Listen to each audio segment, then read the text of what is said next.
Anytime. Happy to go anywhere. All right. Hey, my medical coding family. How's everybody doing today? Happy Monday.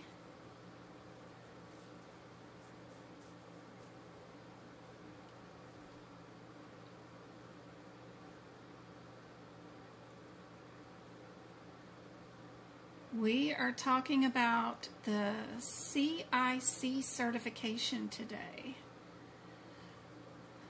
A lot of this will still be relevant to anybody wanting to take the CPC or CCS or anything like that too, and even some of the questions are relatable to CIC and CPC. It's kind of interesting to see their format and stuff like that. So the credential for CIC, of course, is for our certified inpatient coder.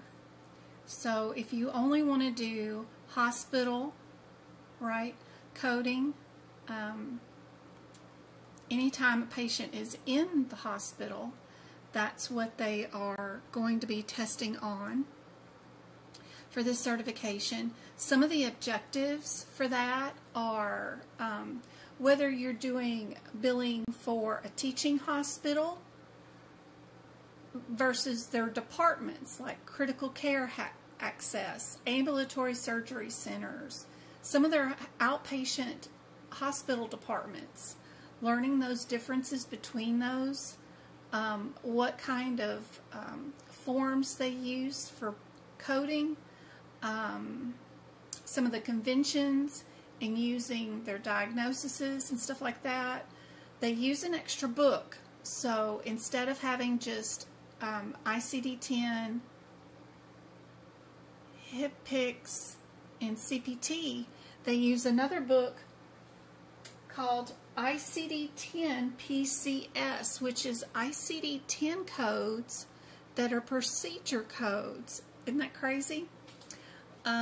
You got to understand hospital discharge data sets. They call that UHDDS.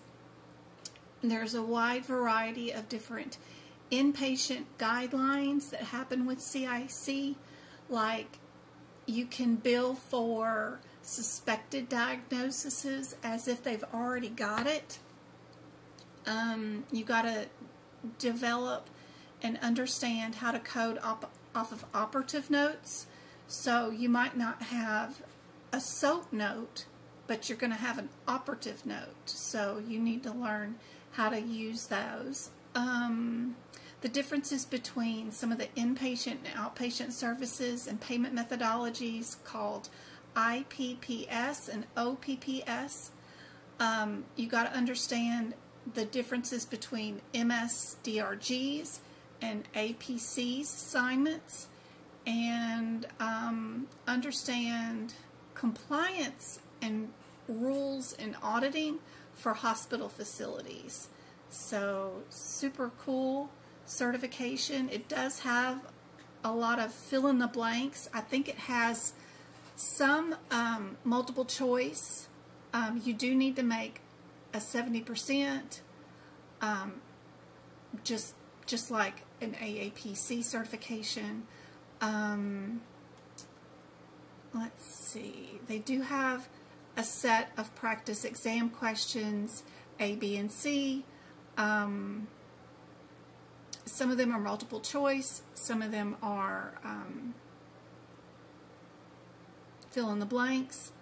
Their fill in the blanks are impressive because some of them will ask for like 14 diagnosis codes or something like that. So it's crazy. All on one patient. So it gets kind of crazy. You can take the exam remote or in person. It is 100 questions.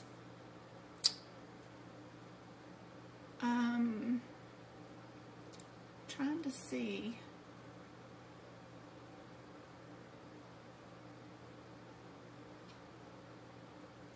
On CIC.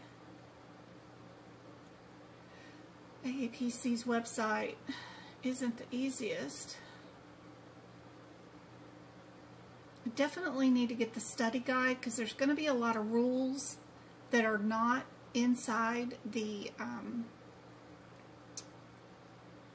manuals, like your ICD-10, your HitPix, your CPC. They're just not going to be in there. Let's get to our first question for today. Bring that up. And this one's going to be fun. And you guys that are doing CPC might enjoy this one too. Let me check chat. Hey Whitney. Hey Go Kart. Good to see you guys.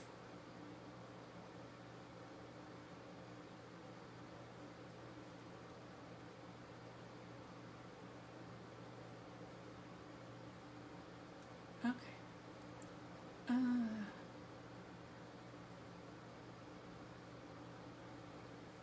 Scheduling, or you're struggling with pacemaker stuff? These are cool. There is a pacemaker chart inside your CPT book. If you have the 2025 version, if your available answer is not on that chart, then it cannot be picked. That is one of the cool things about that chart in there about pacemakers. Skin grafting issues. Yep. I've got like 11 or 12, maybe 15 questions for CIC. We'll do these first, and then we can go into some of those areas that you guys are struggling with. Hold on just a second. I'll make the screen different. There we go. So that you guys can see the book and what I've got going on. Let me get TikTok fixed. So if you guys are working and looking and watching from TikTok, I have a better view available on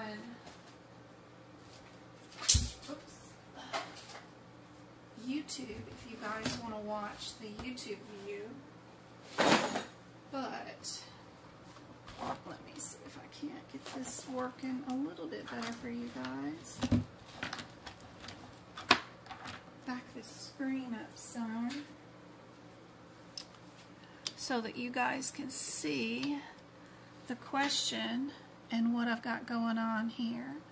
What we're doing is we are going to use our PCS book to figure out what our correct answer is for this question.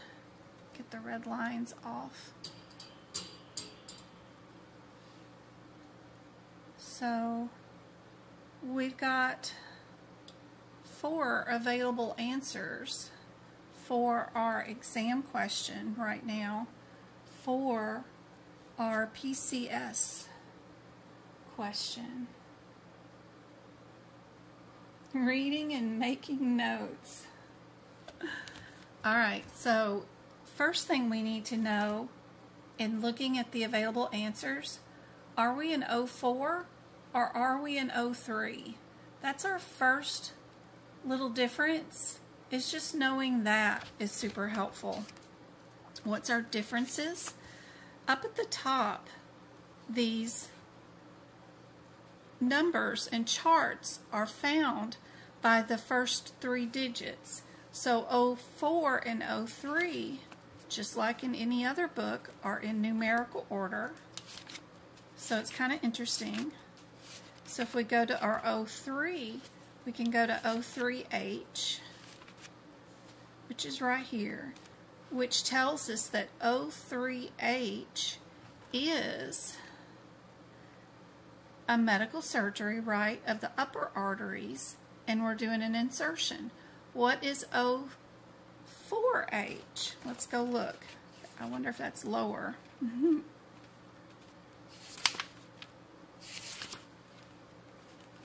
04H, yep, and as I suspected, it was a surgery for the lower arteries and an insertion. are we upper or lower?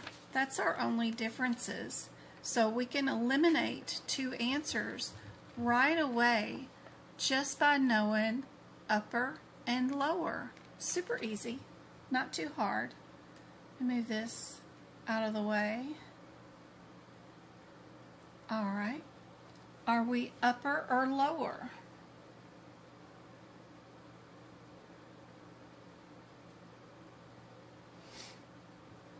What do you guys think?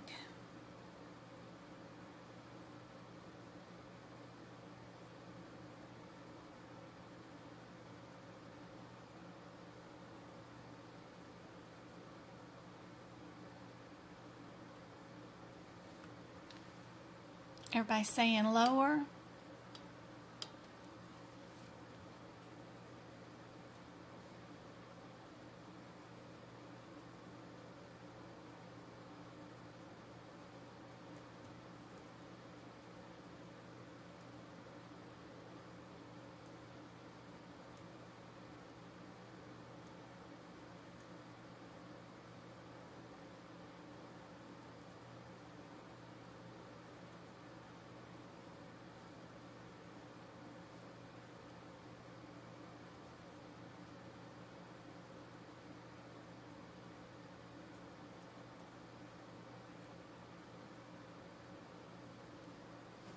So our lower is our O4H.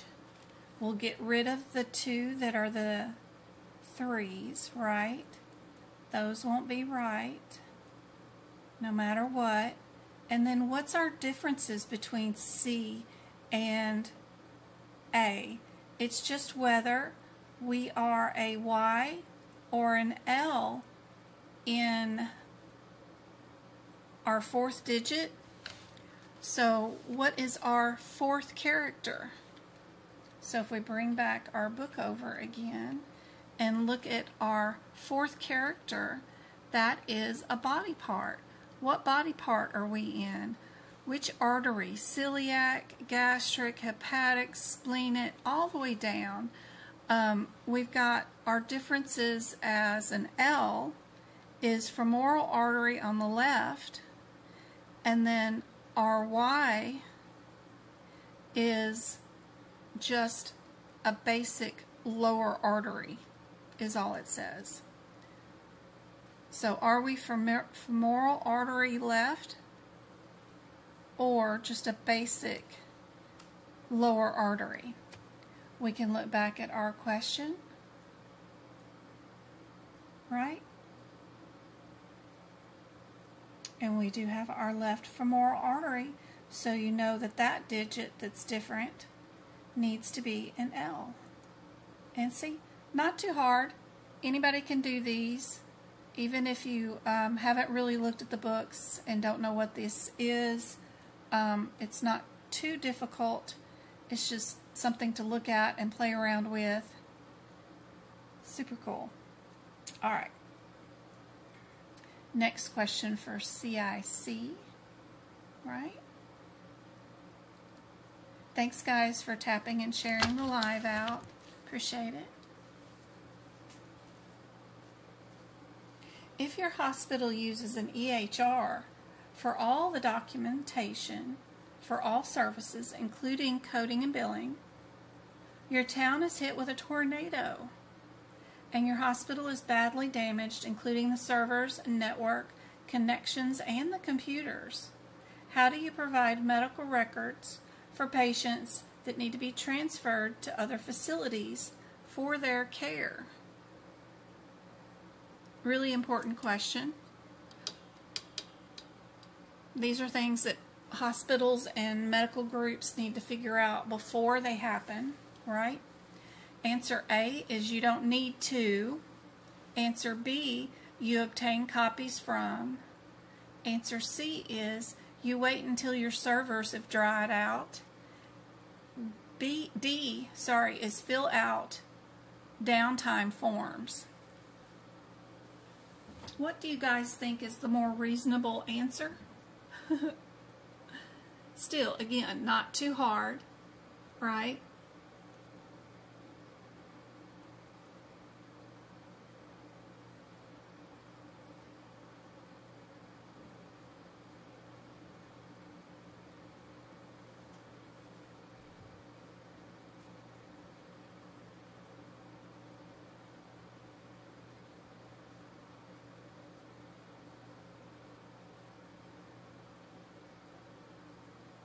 Hey, Angela. Good to see you, Tarantino. How's it going? You ready for another CPC certification? We're doing a couple of CIC practice questions.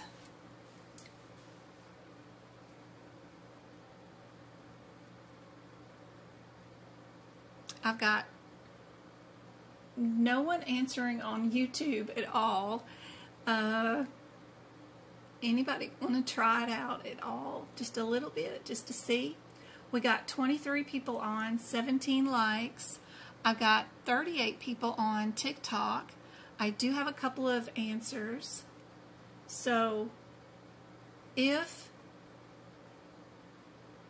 your facility has been torn up by medical records, would forms be available for you to write on? Would you even have an ink pen, a piece of paper? You know, if a tornado went through your building, would you be able to find forms? Would you be able to wait for records to be, or servers to dry out in the middle of a tornado storm, right? You're transferring these patients to another hospital that's better equipped. They need to go with medical records, right? Your servers are down. What are you doing? You're loading patients up on a helicopter. What out of these is a more reasonable thing to do? You don't need to do anything. The receiving hospital will create their own records. Or will you obtain copies of the record from your disaster recovery server?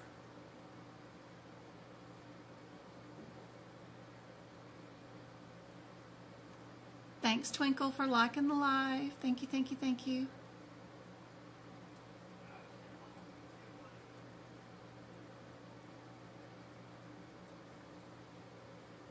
Yes, you will obtain copies from your disaster recovery server. Everybody's got a disaster recovery center. You can't keep all your records and everything in your facility as a physical location. You have to have your servers being constantly backed up with a backup plan. And that's being done for every group, every hospital across the nation. Always. You have a server that's holding your records where your doctor's located, but then they also have an off-site server also backing up their files and always keeping another copy of it on a recovery server somewhere else, probably owned by Oracle and all those fancy people, but anyway, it is B. B is your answer. These are things that CIC people that are getting that certification need to know. Not too hard. Fun to think about. Which one of these scenarios describes a violation of HIPAA privacy rule? So this question would be great for anybody taking any medical coding exam. It doesn't matter if it's CIC or CPC or CCS. This is a great example of a question that will always be on your exam, one way or another. They are going to ask you about HIPAA rules and regulations. So our first scenario is the attending physician asks a nurse about to give Mr. Brown his pain medication. What about a hospital? Answer B. Receptionist stating, Mrs. Rowland in room 511B, I will transfer you. What about C. A nurse and an orderly at a state hospital discuss an HIV status of a patient within earshot of other patients? Or D. A doctor's office calling a central scheduling facility to schedule Mr. Tom his tendon release surgery. Which one is a violation?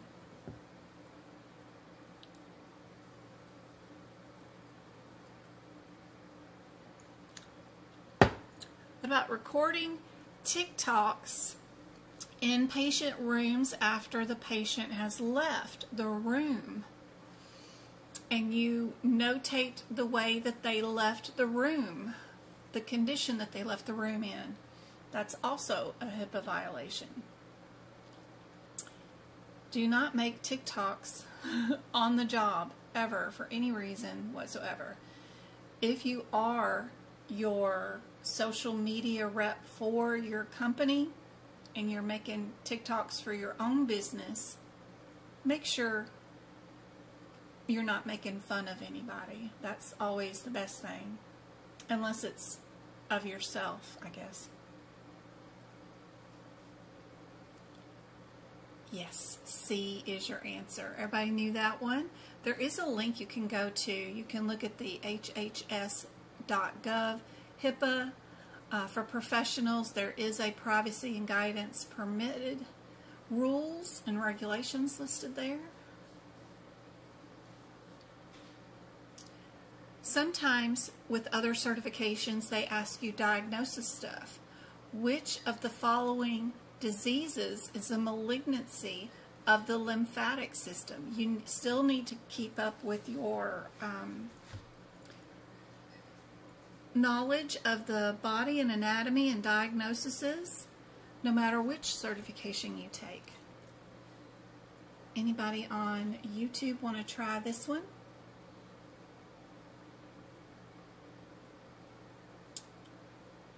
Yes, I need to get to my emails. I haven't had a chance.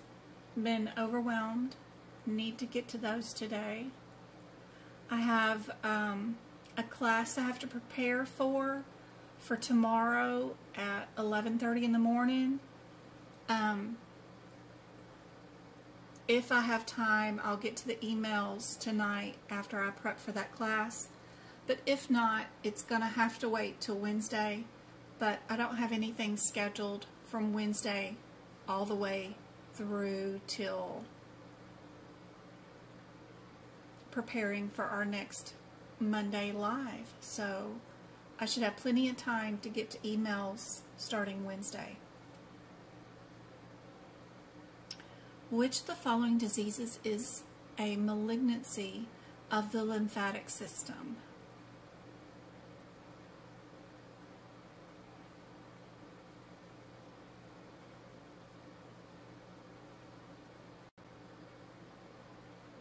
Did you watch the boot camp, Marcy? And the E&M workshop?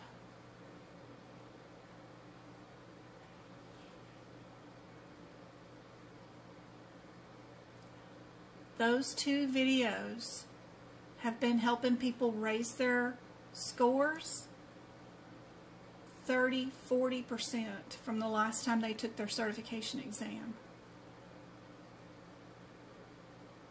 You do. They're in my shop on my website.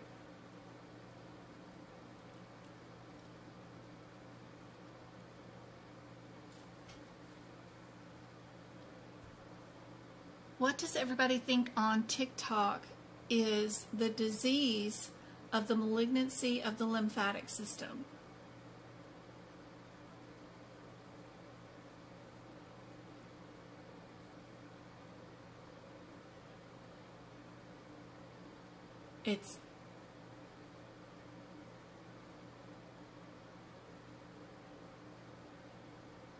It's not A. Anybody want to switch their answers?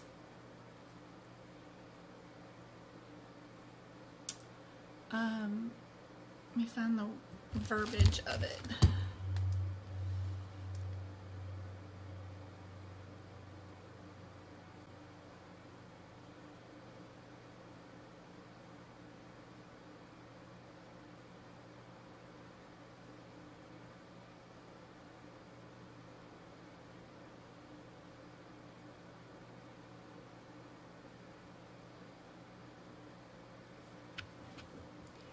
It's the one that's called the Replay Evaluation and Management E&M Intensive Workshop.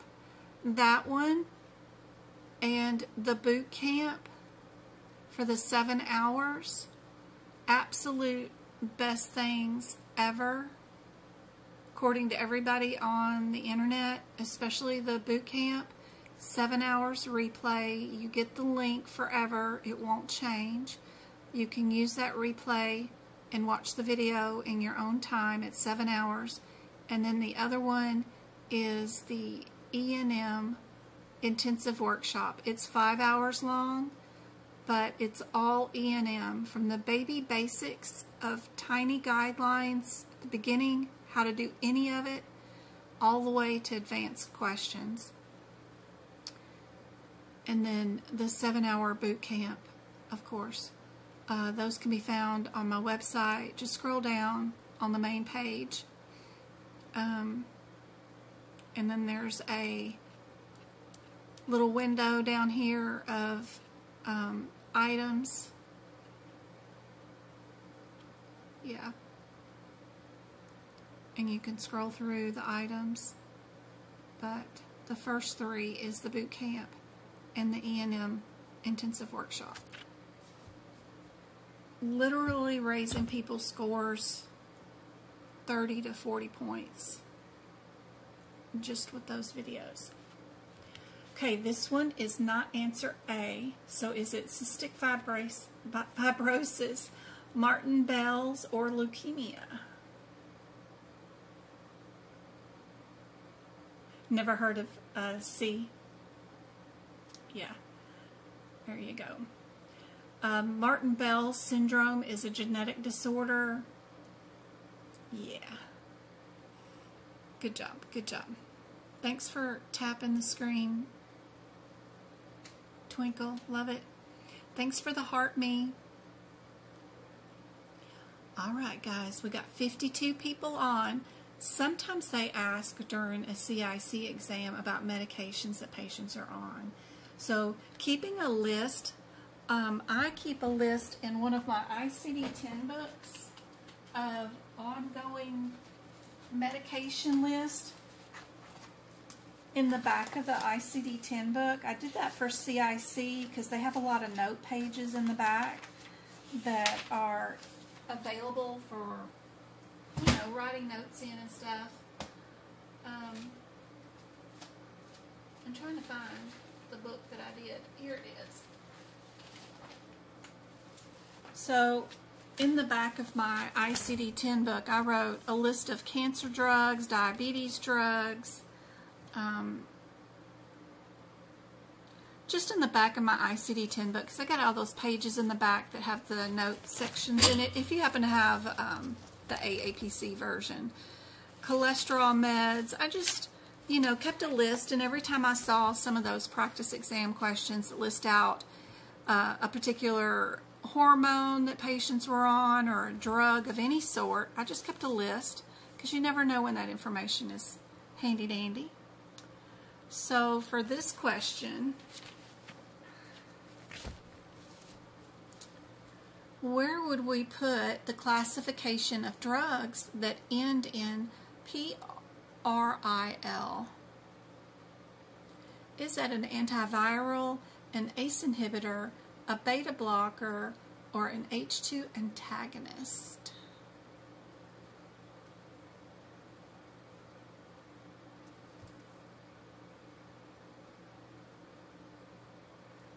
You can type in the search feature anywhere on my website also. You know, when you're on my website, there's a search thing right there. Just type in boot camp and it comes right up. And then, or you can type in EM, right? And it comes up. E&M. Second one right there. Make it super easy. The website is real easy. What do you guys think is the answer?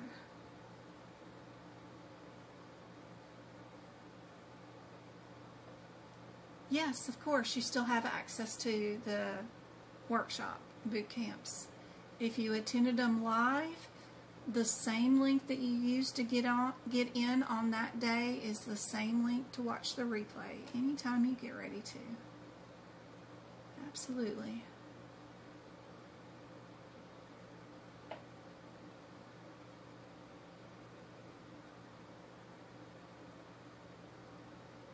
What do you guys think? Some people are saying it's beta blocker.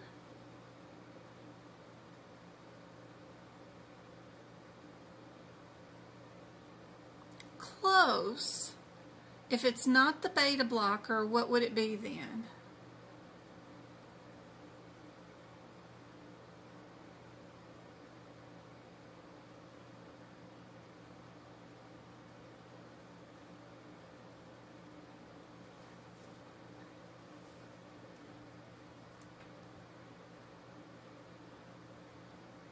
Thanks for tapping, Twinkle. She's working hard over there. Almost 5,000 taps. Thank you. This one is an ACE inhibitor. You know, they did a recent study saying that beta blockers haven't been helping patients post-heart attack. So, kind of interesting. It's like a standard. Everybody gets on a beta blocker when they have a heart attack.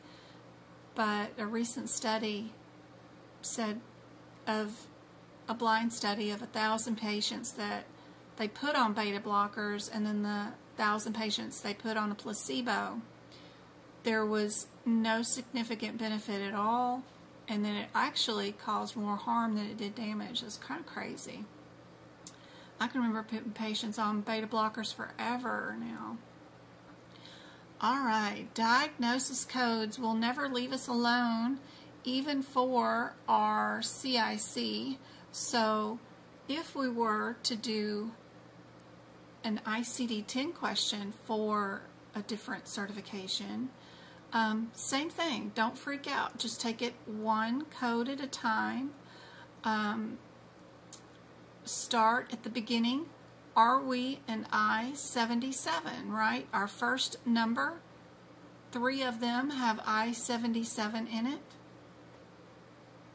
Or would we be an I-72? You can look up your differences between those really quickly. You can use the process of looking for similarities and just go on and eliminate C as a possible answer if you felt like it. But if you're too scared to do that, then go look at your differences between I-77 before you look at one word of the question and I-72. So I-72, if we look it up in the ICD-10 book, is an other aneurysm. If we look up I-77, we get other arterial dissection. What happened to this patient? Do they have an aneurysm or do they have a dissection?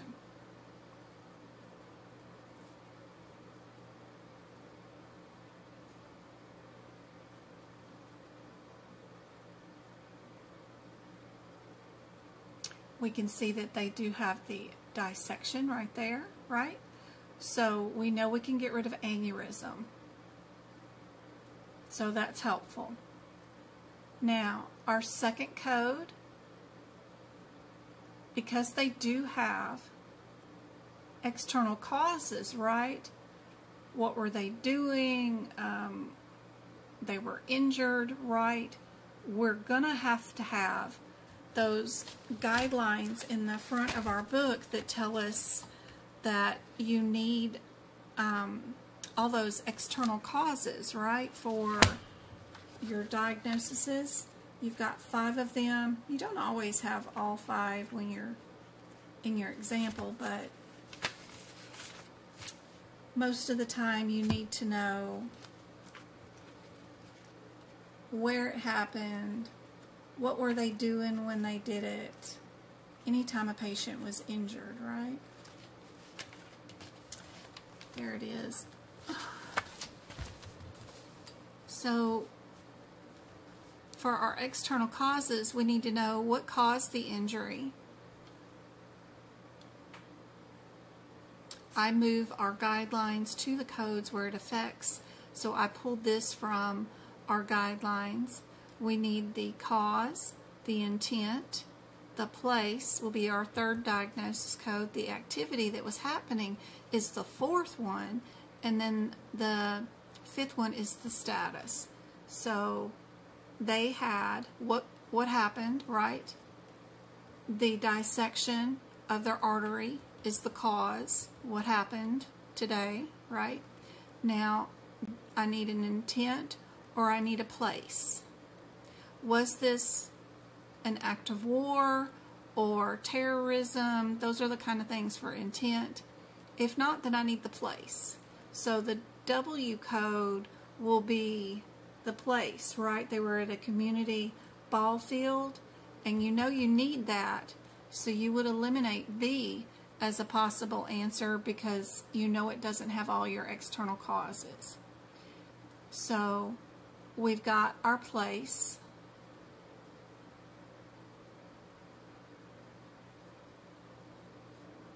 We'll need the activity that was going on and a status. If they were a volunteer, working for somebody, for the federal government, a military person, those kind of things are your statuses.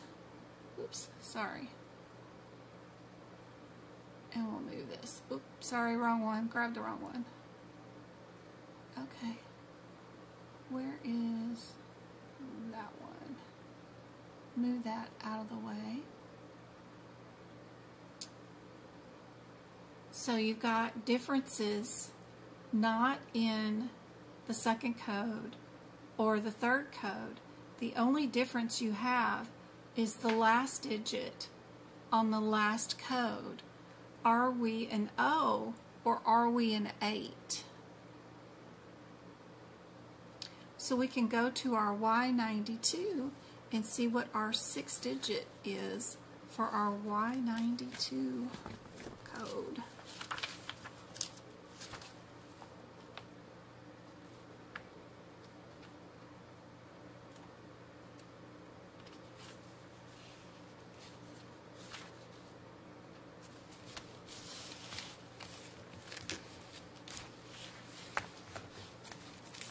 Y92 320 is a baseball field,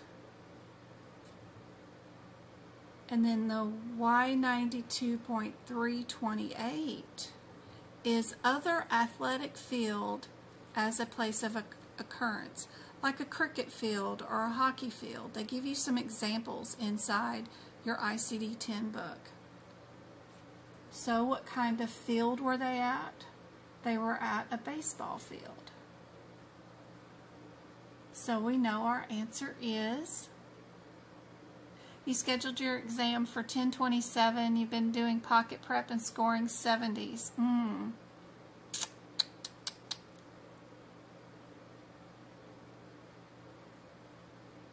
Evie says she's struggling with lab and path. Look at the top of the page in the CPT book for all of your lab and path available answers.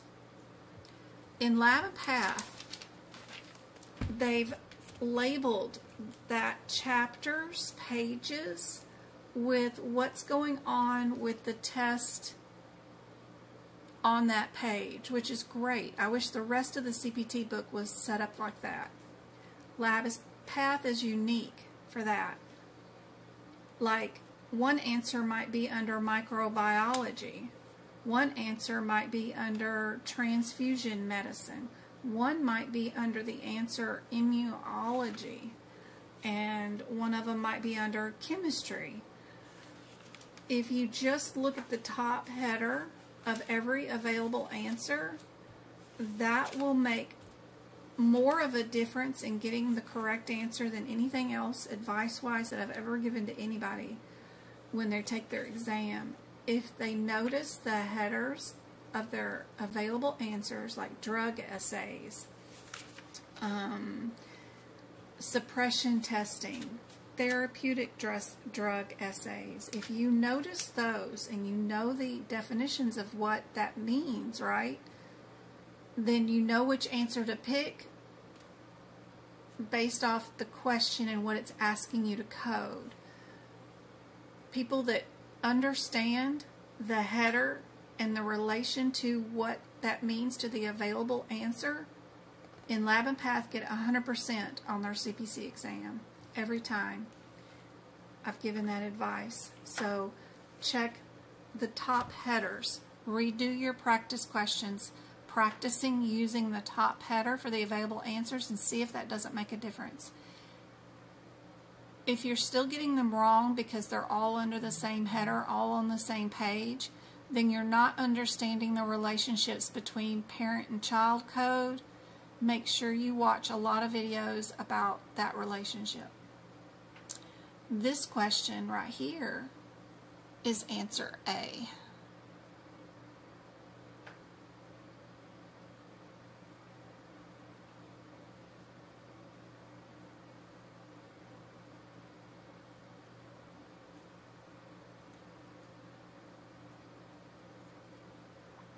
Did everybody get this one right?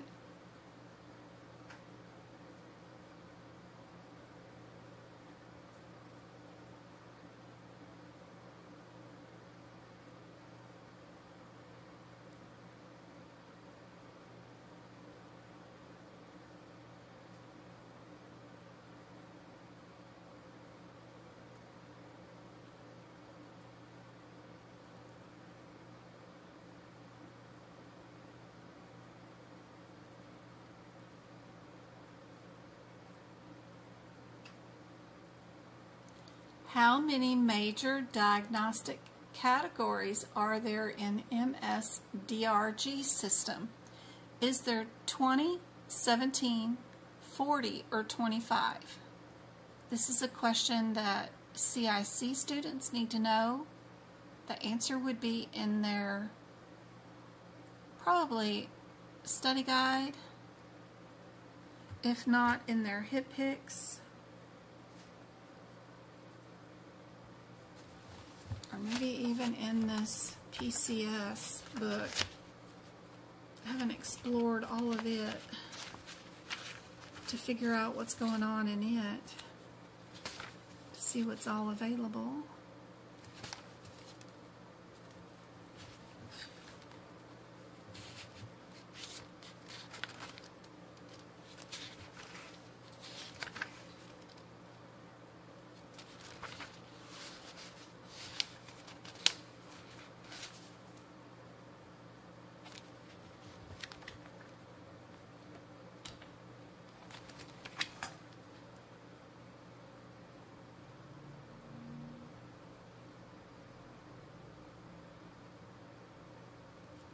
This Appendix K that is inside a PCS book is really cool.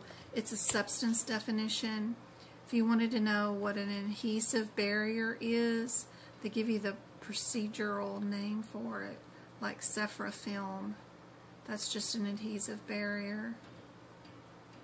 So cool. Very cool appendix. All right. How many do you guys think? If you were looking for similarities, right, in available answers, you know that A and D both start with the number 2, right? So just process of elimination. If you knew nothing about any of this, you'd know your answer probably is either A or D. Just knowing how AAPC likes to ask their questions. So you got a 50-50 shot of getting this one right if you pick one of those. The answer is, anybody on TikTok know? I got 55 of you guys on. Want to take a guess? Good job, Anna. It is 25. Good to see you. See you tomorrow for tomorrow's class. Good job, Raquel.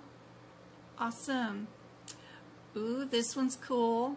Anybody know where your POA indicators are? I do have notes for that. Let me see.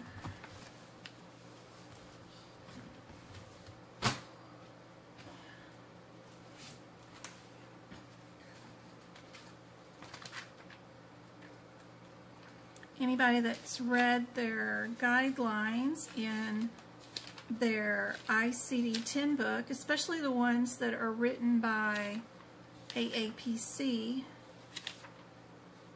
should know where their POA indicators are at.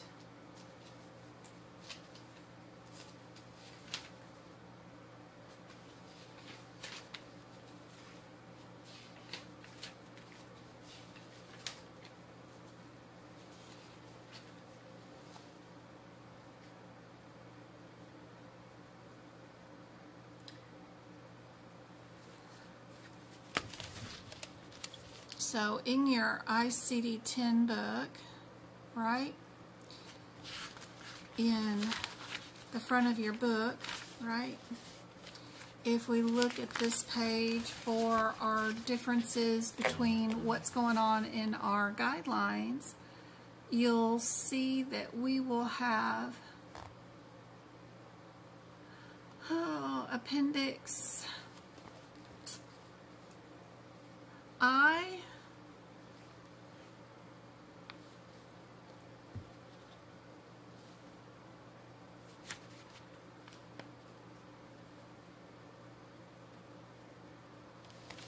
And if we go to our Appendix I, which is our admission and reporting guidelines for admitting, right?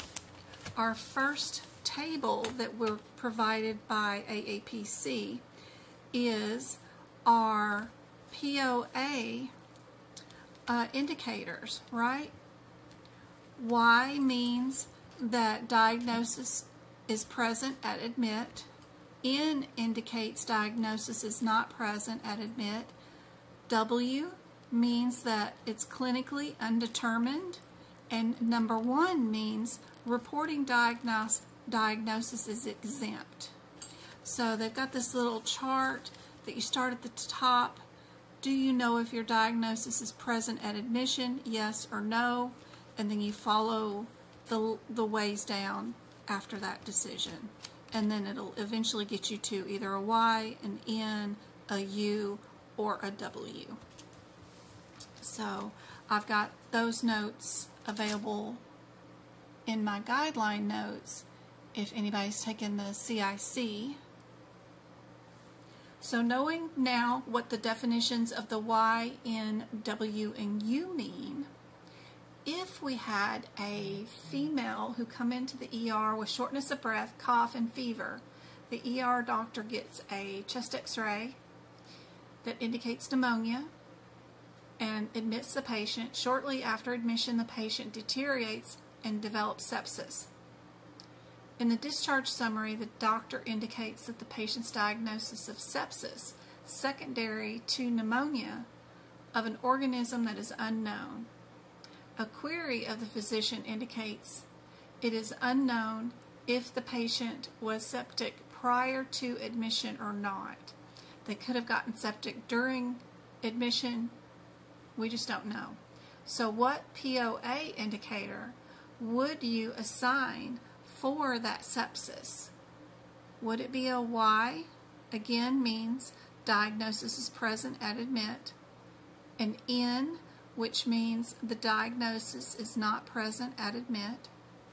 U means it's insufficient documentation. W means clinically undetermined. There's also another option, which would be 1, which would be reporting is diagnosis is exempt from that POA. But we don't have that available option, so we don't need to really worry about it.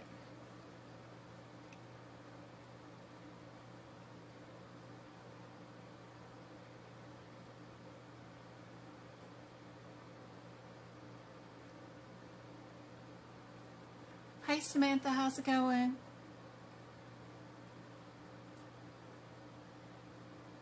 Thanks, Twinkle. She's got almost 10,000 taps.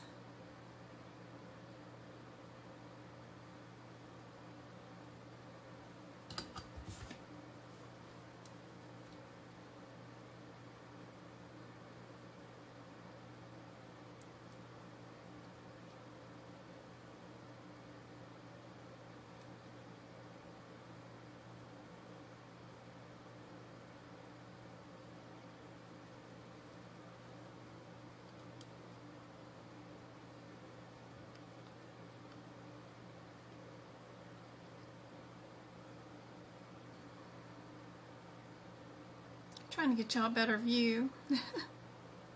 Now you can see my little character talking to you.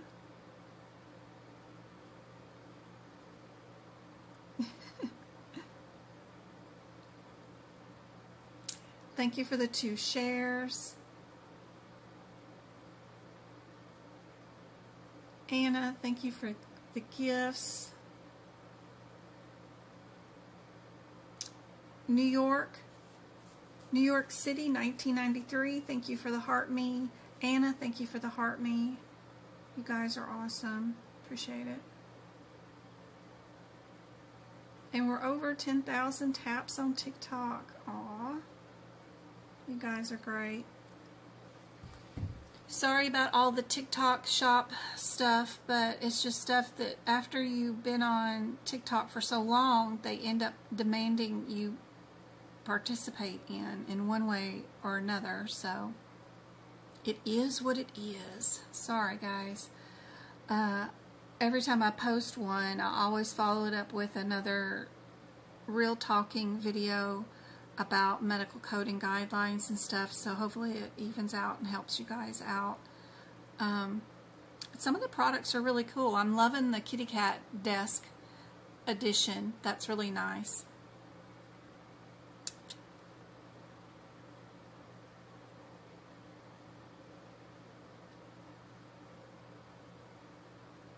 Don't forget, if TikTok goes away in the middle of this month, I'm not sure if I'm going to sign up for some US-based one.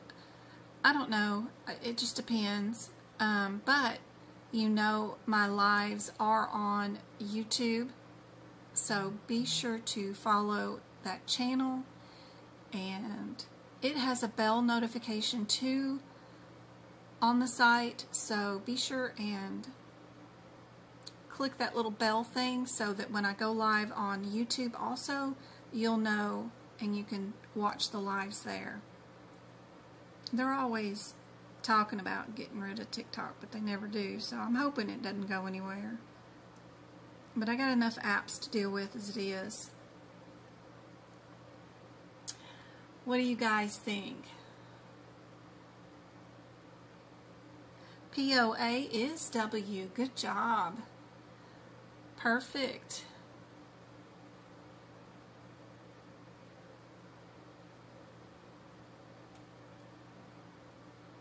One more on POA. What is the correct definition of POAW? Is it exempt? Diagnosis was not present? Documentation was insufficient? Or clinically undetermined? Does anybody remember what POAW meant?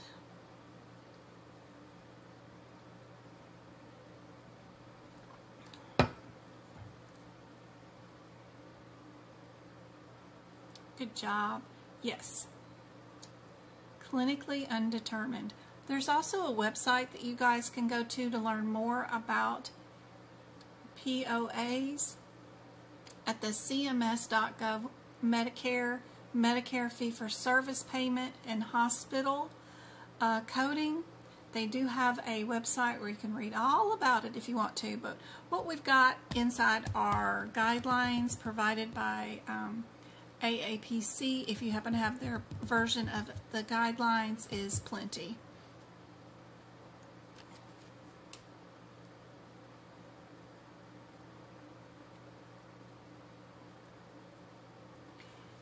The inpatient admission certification form must be signed by whom?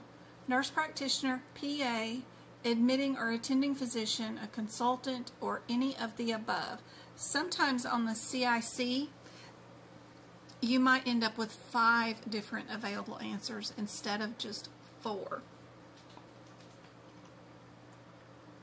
Even if you don't know much about billing and coding, can you rationale out the differences here between these answers and which one might be appropriate? You know, look at the available answers. Think about what the answers have in common. which answer might be different from all of the rest?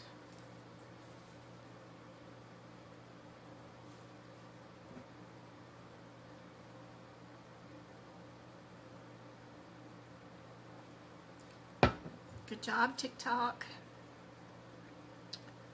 Yeah, of course, we need an admitting MD because these doctors are, or practitioners, I guess I should say, these PA and nurse practitioners are, oh, what's the term they give us in CPC?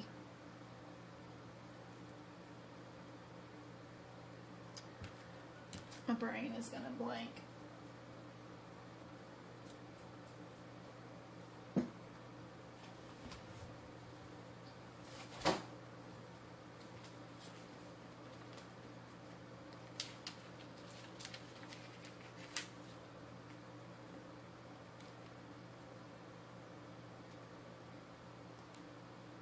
Mid-level providers, that's right. Mid-level providers. They love that term. So C is correct. Admitting or attending physician, of course, needs to sign the certification. Got some fancy rationale and some of our government Congress laws cited here if you may ever wanted to look it all up. But good job.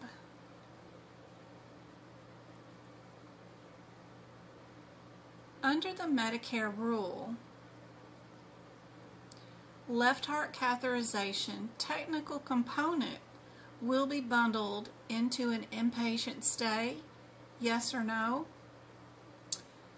Is that rule called a 2-midnight rule, a 3-day payment window, a readmission reduction program, or a hospital issued notices of non-coverage? We have a 74-year-old Medicare patient who was seen in an outpatient cardiac catheterization department of a hospital for atypical chest pain. The left heart catheterization reveals that the patient has 3 vessels that all have coronary artery disease.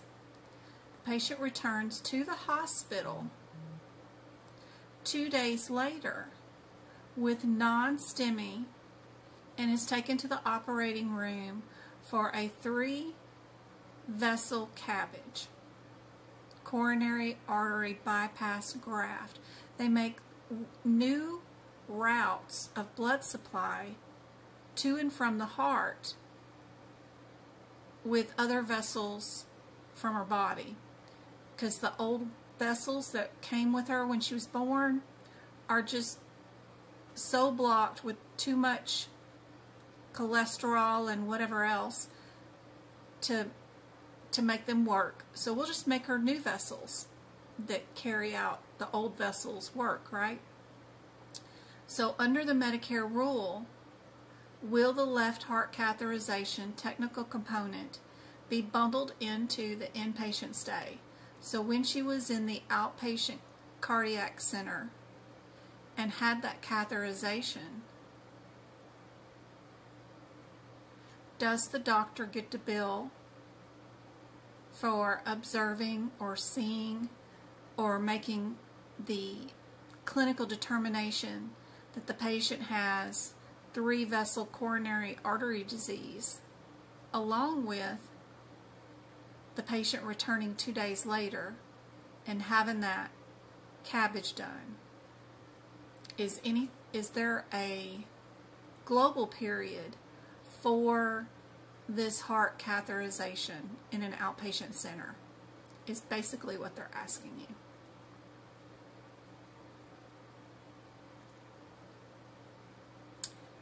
Anybody want to guess as to what the answer is?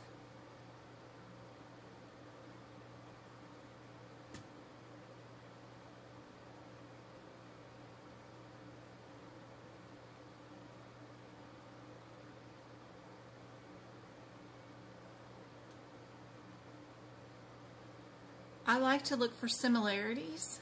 You know me, with available answers. Let me fix TikTok here. It's want me to do that puzzle. Yay, I did it first time. So 2 answers start off with the T.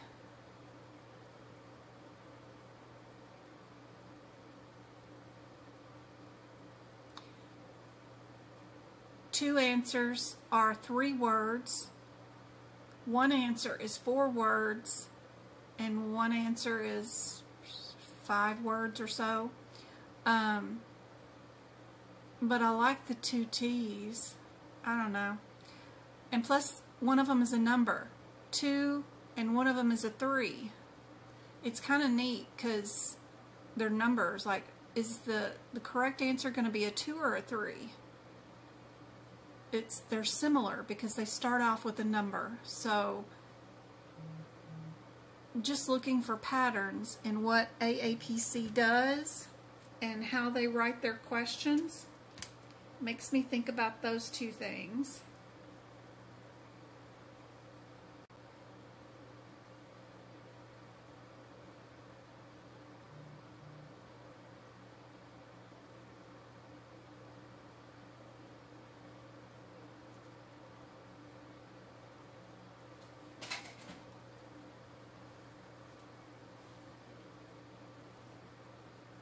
So the answer to this one is B. It is a 3-day payment window.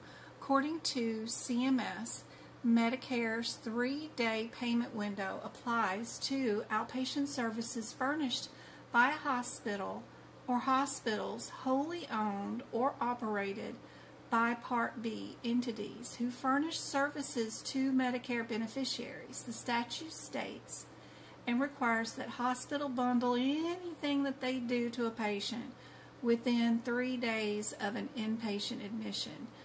If you saw them in an outpatient facility a day ago and then you admit them the next day, you can't be billing all that mess.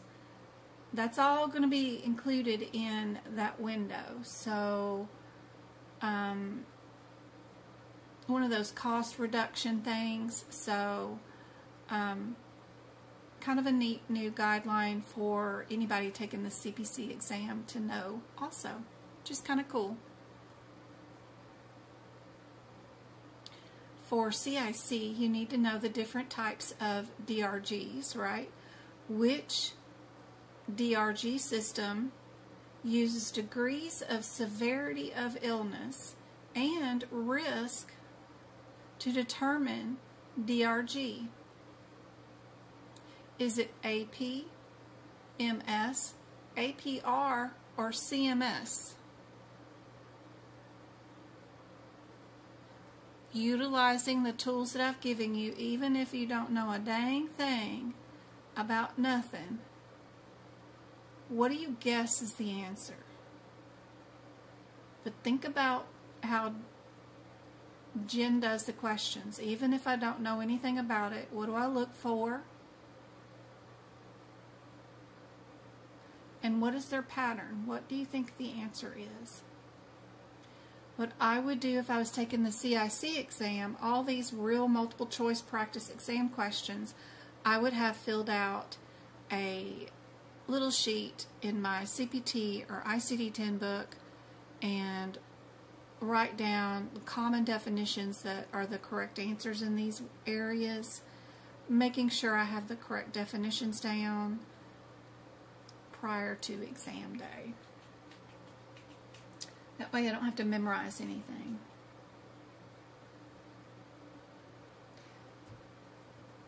So if I'm looking for similarities, 2 of them start with A. We know that CMS isn't got anything to do with, like, that's like the government, right? CMS is government. That's not got anything to do with severity of illness or risk, no matter whatever's going on. That's our government entity, cms.gov, right? It's where our rules and stuff, so that's just fluff. So I know it has to be A, B, or C. And 2 of them start with A.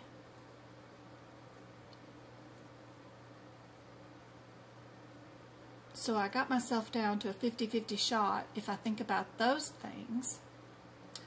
AP versus APR. That R at the end, maybe that's our risk. Maybe anatomy and physiology, I don't know.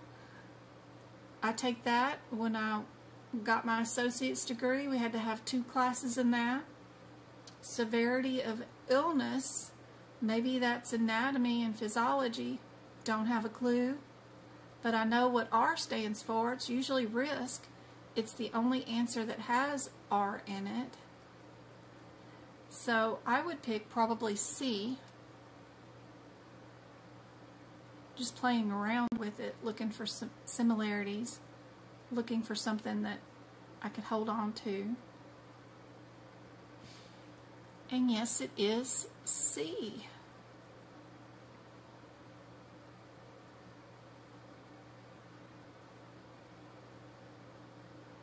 Isn't that cool?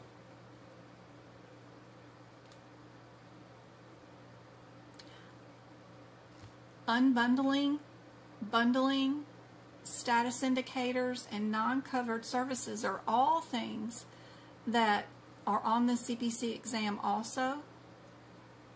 So you need to know a little bit about bundling, global packages, what's not covered, that kind of stuff. Your status indicators are located in your HitPix book also. But for CIC, for sure, they need to know a little bit more about it. Under OPS, which term refers to an item that will receive a separate payment because it is considered an integral part of another service that is also paid under OPS?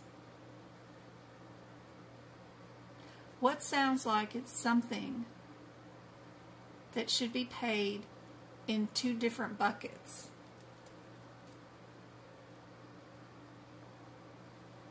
Would that be combining, packaging or bundling, status indicators, or non-covered services?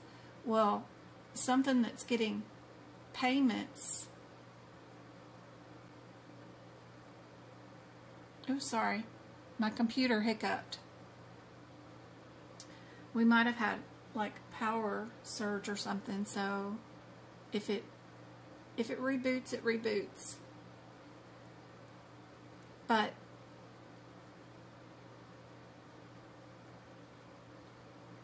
which term refers to an item that will not receive a separate payment because it is considered an integral part of another service?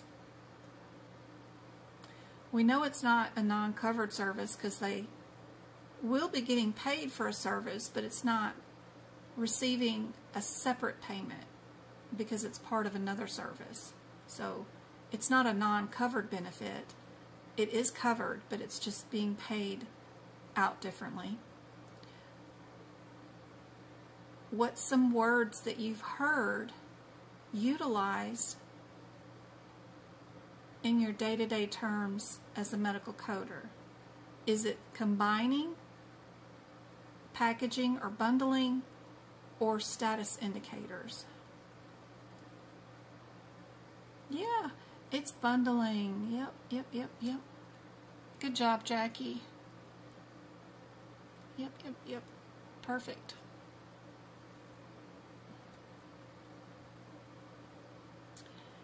For your HitPix book that does have those status indicators in it, under PCS, what does the status indicator C indicate?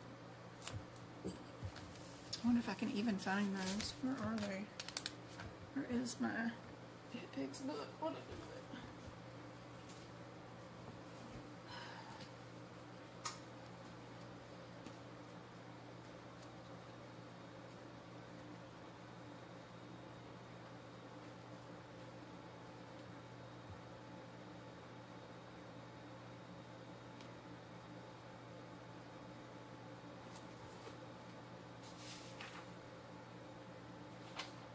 Appendix E. in your HitPix book. So inside your HitPix book, you've got Appendix E, PC, APC status indicators. They've got A through Y. There's some other ones that are payment indicators in Appendix F, but they're dual. They have a letter and a number. But it looks like we're just doing Appendix E. We're doing ops payments, right? And we've got C right here.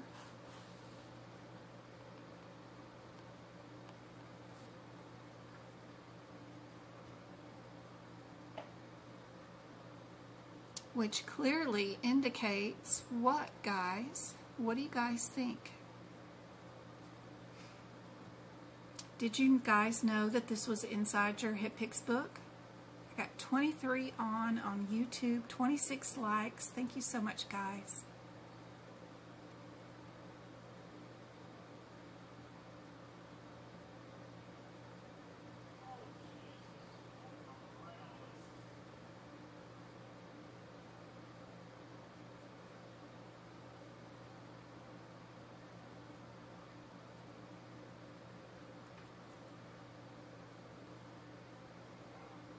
Yep, we're doing inpatient. Perfect. All right. Next one.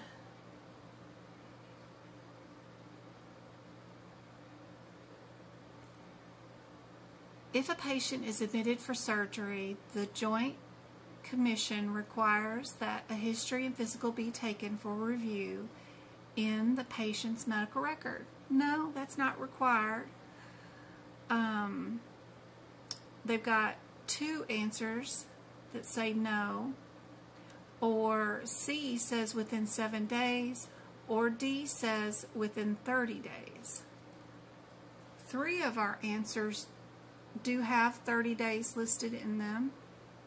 Only 1 has 7 days.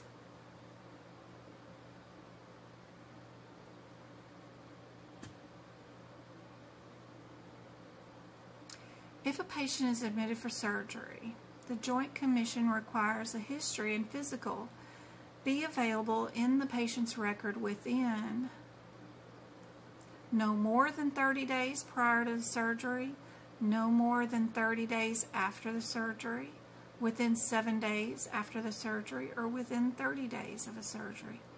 Wonder what they do for a patient who comes in like comatose. No name, Jane Doe, comatose. You have to do a surgery and then they don't wake up and you have no history. You could do your physical exam for sure, but and then you have to discharge them to a rehab facility and no one ever came, no family, no nothing, and you end up with no history and they never woke up and you had to discharge them. That's kind of crazy. Wonder what they do in that situation. But we're not responsible during our CPCs or any medical coding exam for outside what-ifs. You're only available, you know, your only mission, right, is to figure out which answer is correct. The fastest, most efficient way possible. Looking for your similarities, looking for your irregularities.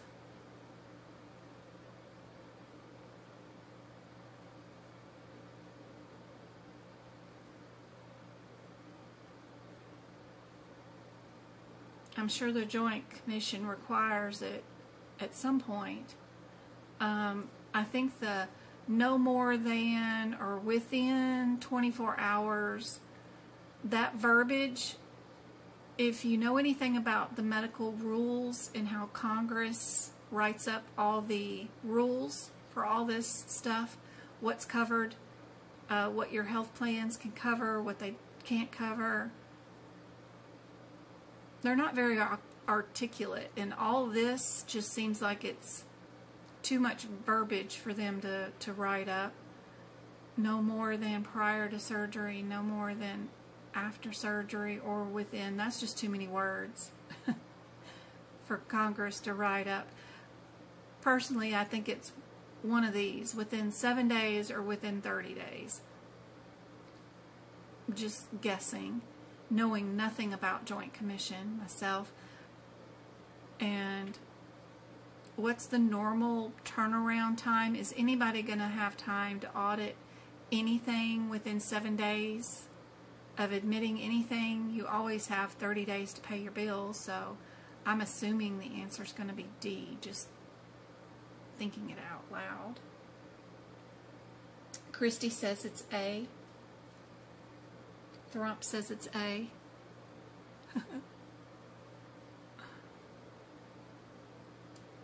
Could be.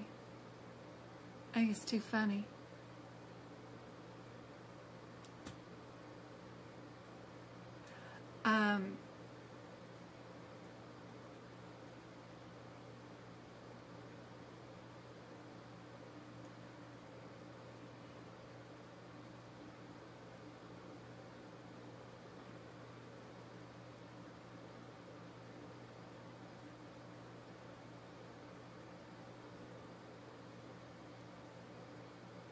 No more than 30 days prior to the surgery. Why no more than 30 days prior than surgery?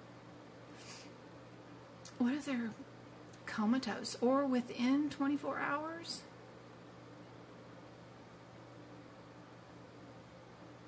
The within 24 hours sounds pretty cool. Like you've got to make sure you've actually done a physical on a patient. Giving them 30 days to do a physical on a patient would be outrageous, wouldn't it? I don't know. That's some highfalutin words for Congress to write up. But maybe they could. We got B's and D's.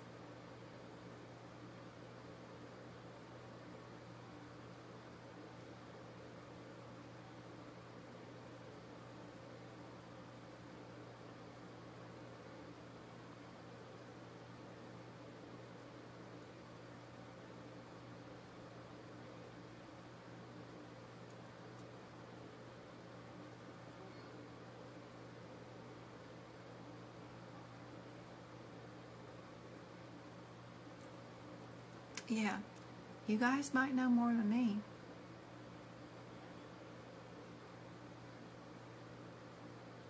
Alright, let's see what they said. It is answer A. That is some highfalutin words for Congress. Let's see. The Joint Commission Standard, it's the bill they wrote called RC 020103, states that the patient medical record physical within 30 days prior to admission or within 24 hours of admission, but prior to surgery. How do you do a physical exam and history when it's an emergency situation? That's just unrealistic in some situations.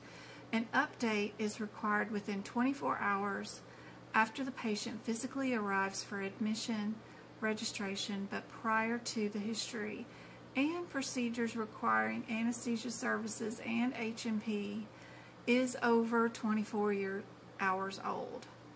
Woo! Highfalutin words for Joint Commission, but I still don't think you could fit every patient scenario in that situation. There's just no way. But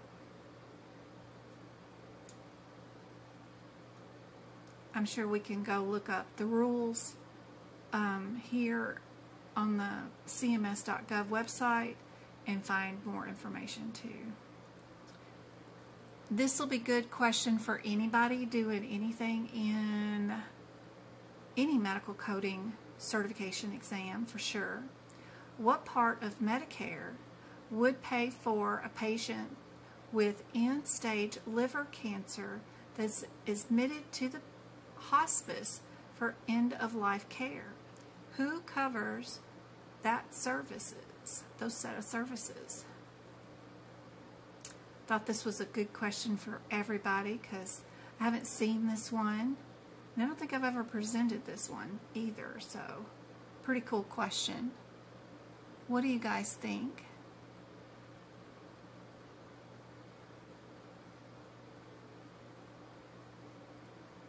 Who covers hospice?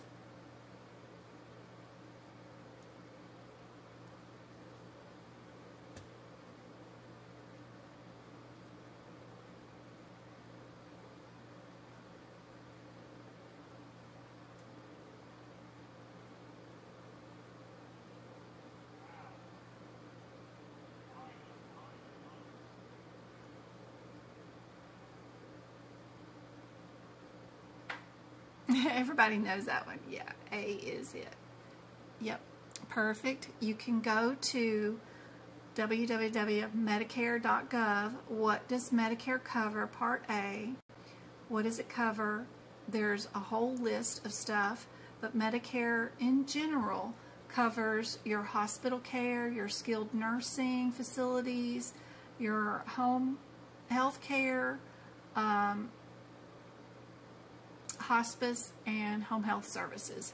There are limits too, so if you go in and you get like, I don't know, I think the number's like 28 days of some of this stuff, then that's it of lifetime coverage. Like, you don't get any more. So if you magically, miraculously recover at day 28 and you go home for 2 years and then you live your life and then you go back into hospice or something, it won't pay for a second stint of it or something. But I'm sure there's a lot of different rules and regulations that I know nothing about, but I did do CHAPS audits for quite a while,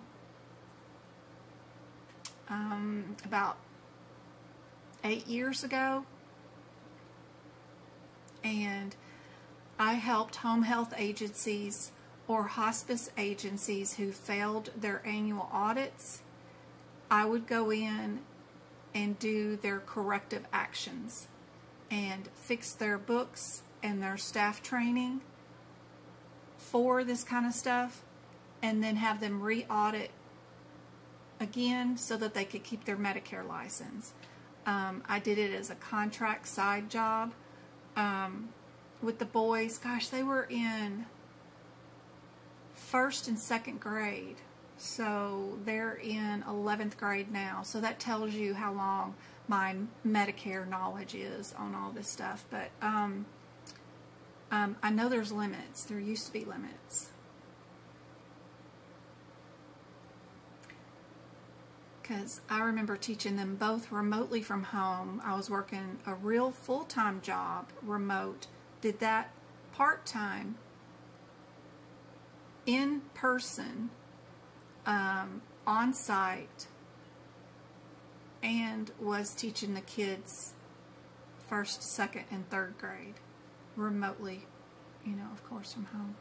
So, whew, I had some juggling going on. All right.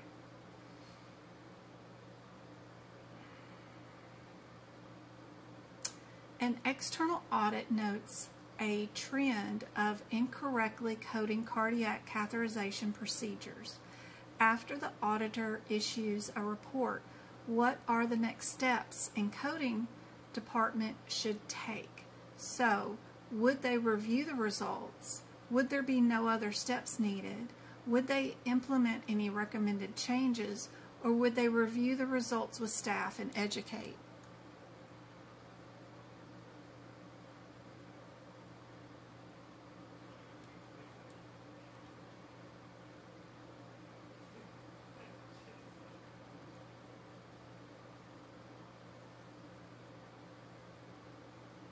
We definitely know that probably B is out the door because they were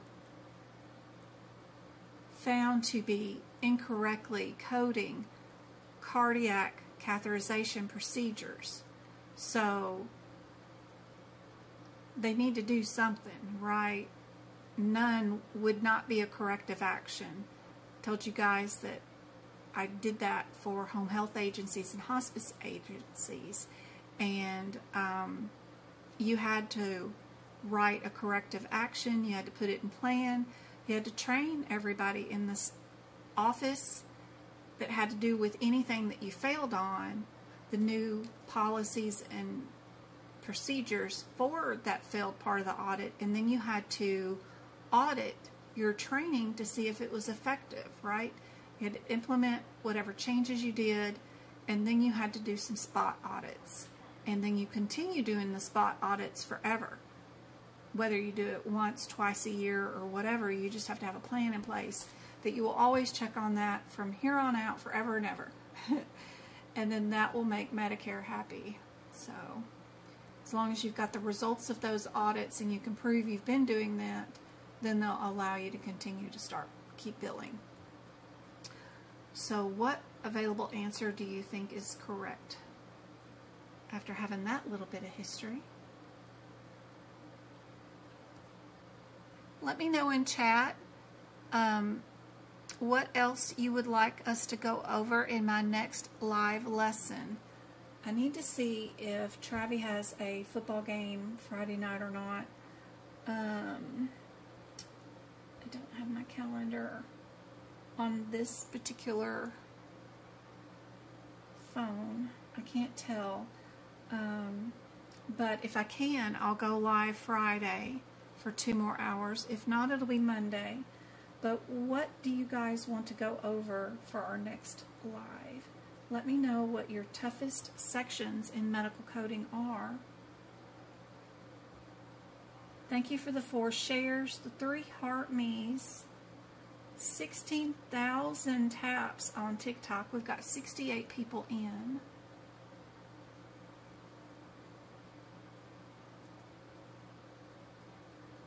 Yes, D is the most reasonable answer, of course. We'll review the results with staff, we'll educate them if needed, and continue to monitor for an improvement, which means you'll audit those for, yeah.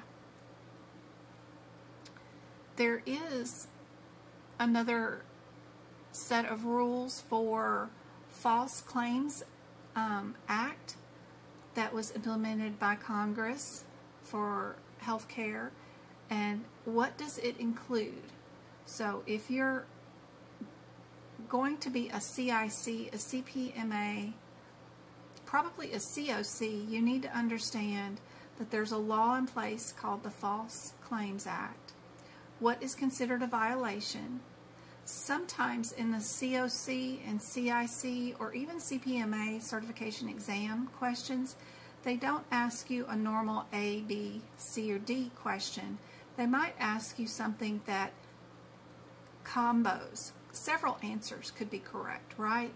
So is it answer A only, or is it answer C only, or is it a combination of A, B, and C are all correct, or is it just B, C, and D that are all correct? So learning the differences when they write the questions a little differently is helpful for any certification exam that you might take, because you never know when they might throw you in something that's a little different where multiple things could be correct. So what do you think would be a violation? Unknowingly submitting false claims, deliberate ignorance, knowingly submitting false claims, or reckless disregard?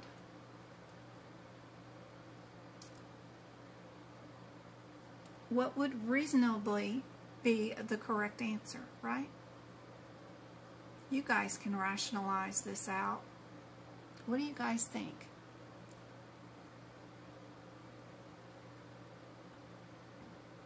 Mari says D.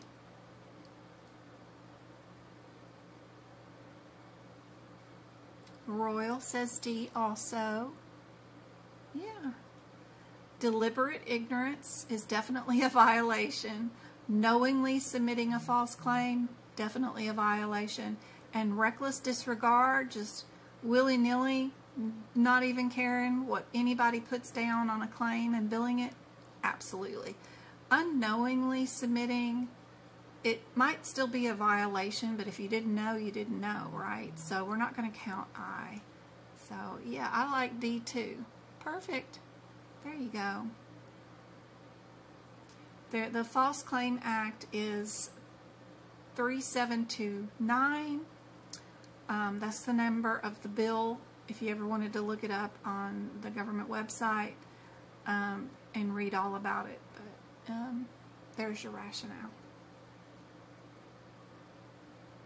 Which of the following types of corrective actions can be imposed by MAC, your Medicare contractor, right, as a result of a complex medical review? Can they give provider notification and feedback? Can they assign prepayment or post-payment review? can they have criminal litigation?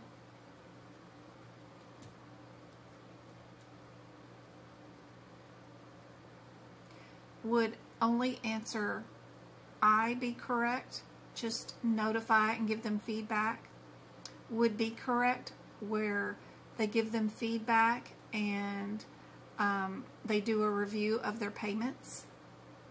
Would all three, including the criminal litigation, be a possible option for a MAC complex medical review? What do you guys think?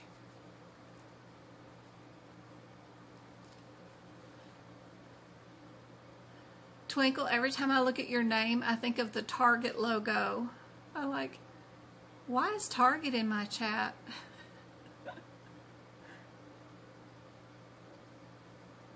Yeah, good job, guys. B is correct.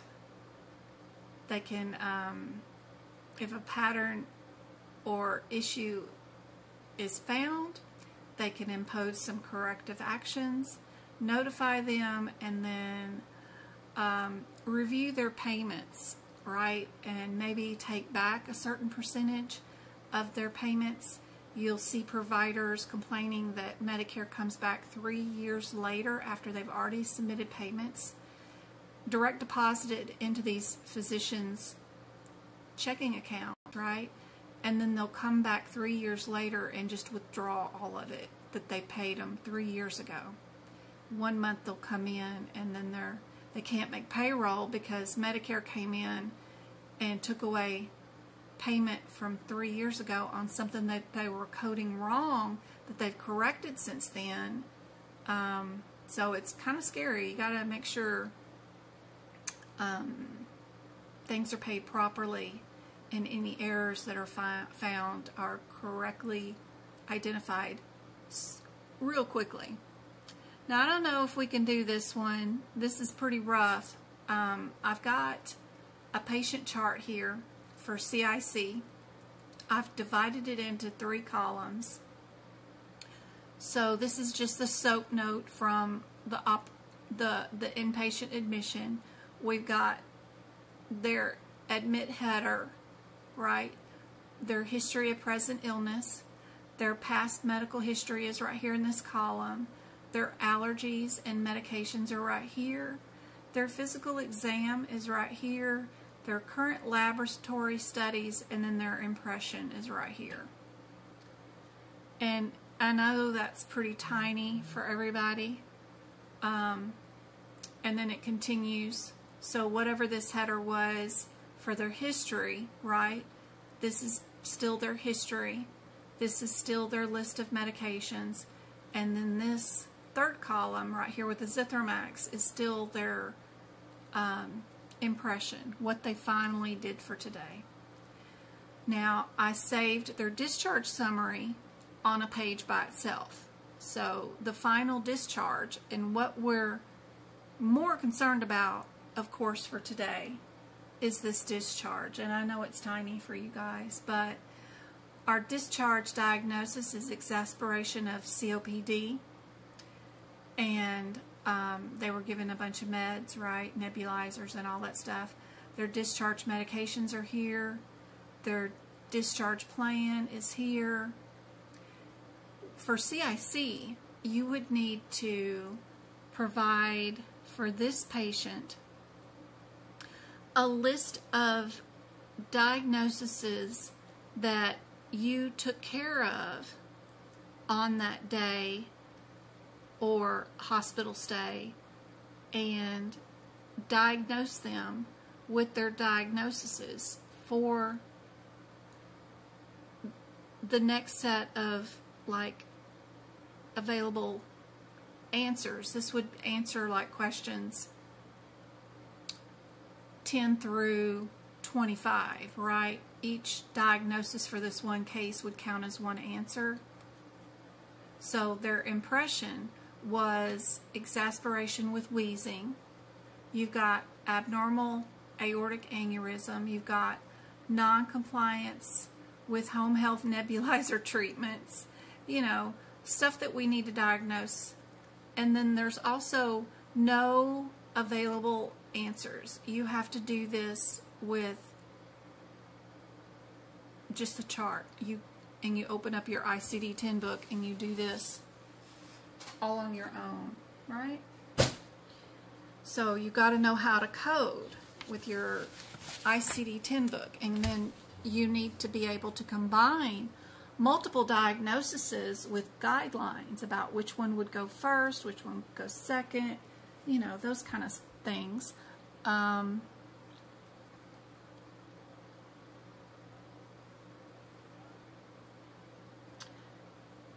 First question is, what do you think is the principal diagnosis?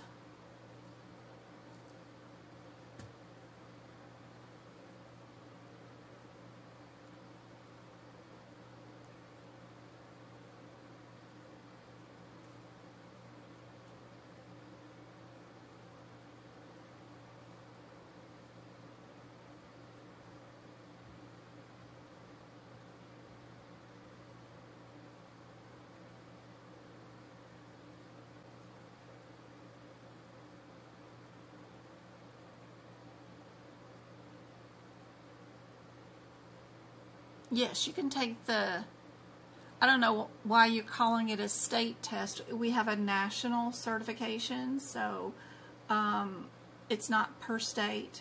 We take our aapc or CPC or CCS certification exams, which are nationally recognized here, and we are allowed to take our books with us. So what do you guys think is our principal diagnosis? If we look at our impression, right, we've got what?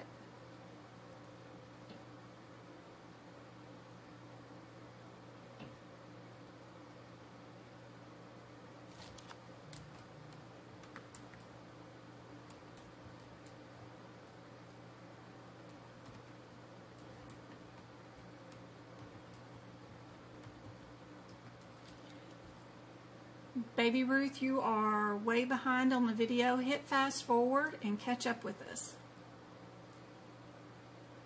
Can we go over cases on Friday? Yeah. Blue Cross Blue Shield does this based off our audits. Yep, they sure do. Yeah, national. Yeah. Absolutely. So in this case, what do you think is our primary diagnosis? Anybody know?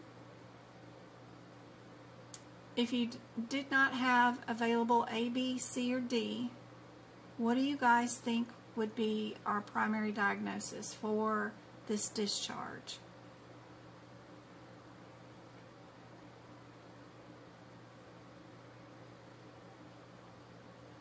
I got 59 on. What would we do? COPD. So how do we look up COPD when we don't have available answers, right? That's our next little issue, right?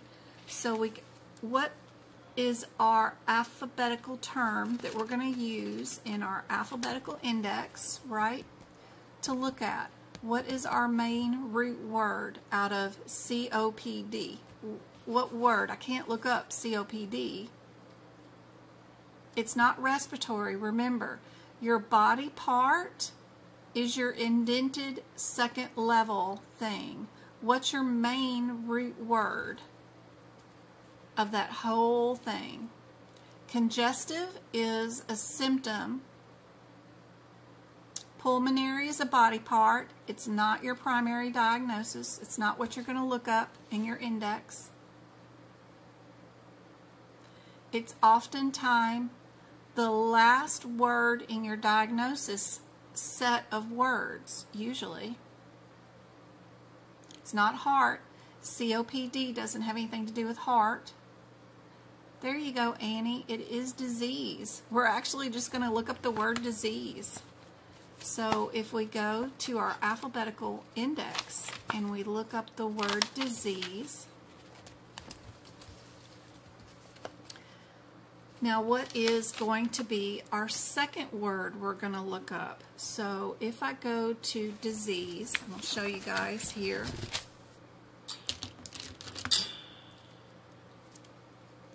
Disease happens to start in my alphabetical index right here, and that is my main root term. My second word is going to be what?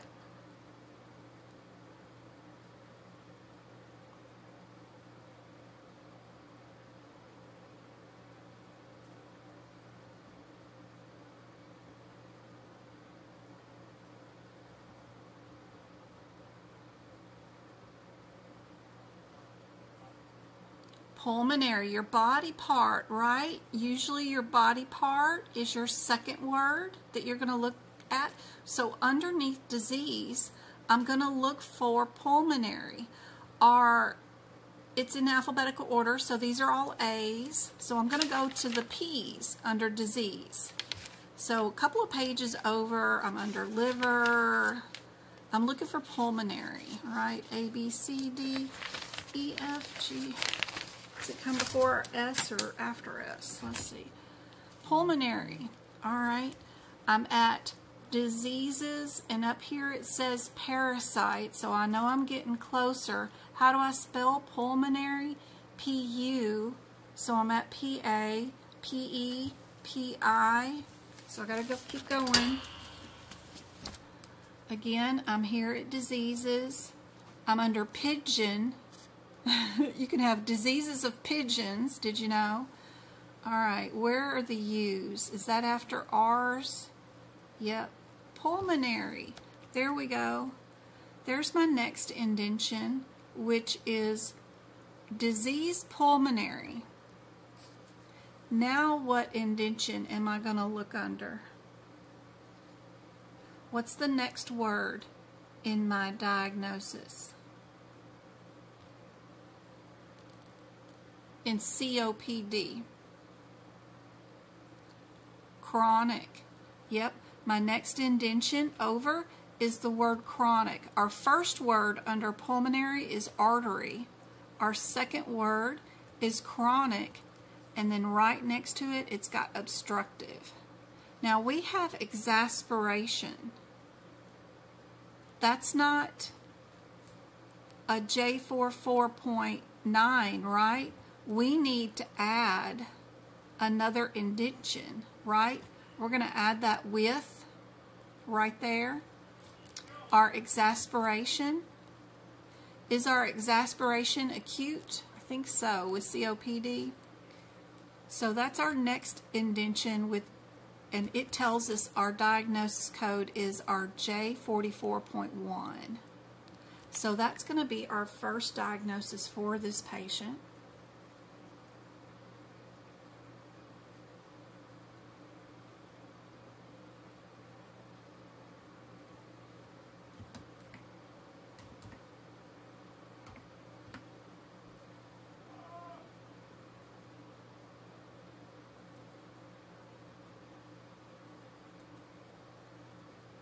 Okay, let me move this out of the way.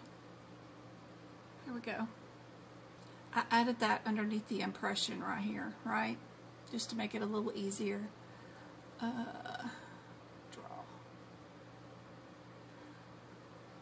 Our second impression is abnormal aortic aneurysm. How do we look that up in our alphabetical index? What's our main term?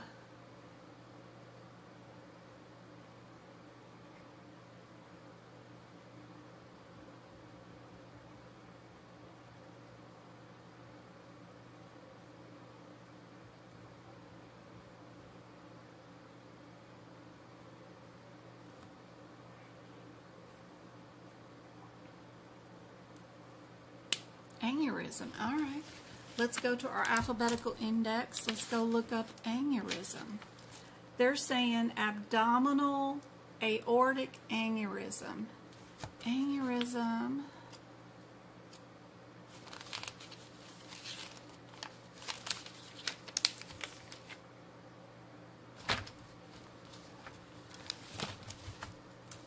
So in our alphabetical index, right, we've got aneurysm. Our default code is I-72.9. It could mean artery, diffuse, false, multiple, whatever.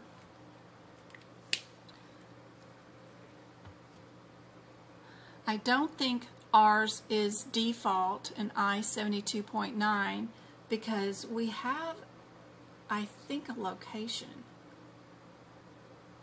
What did it say?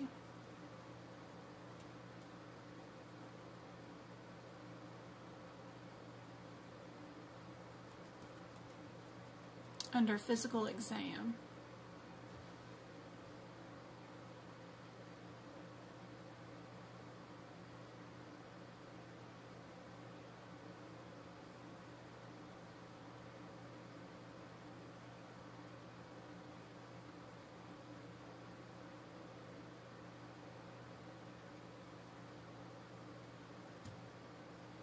It's our iliac artery, right?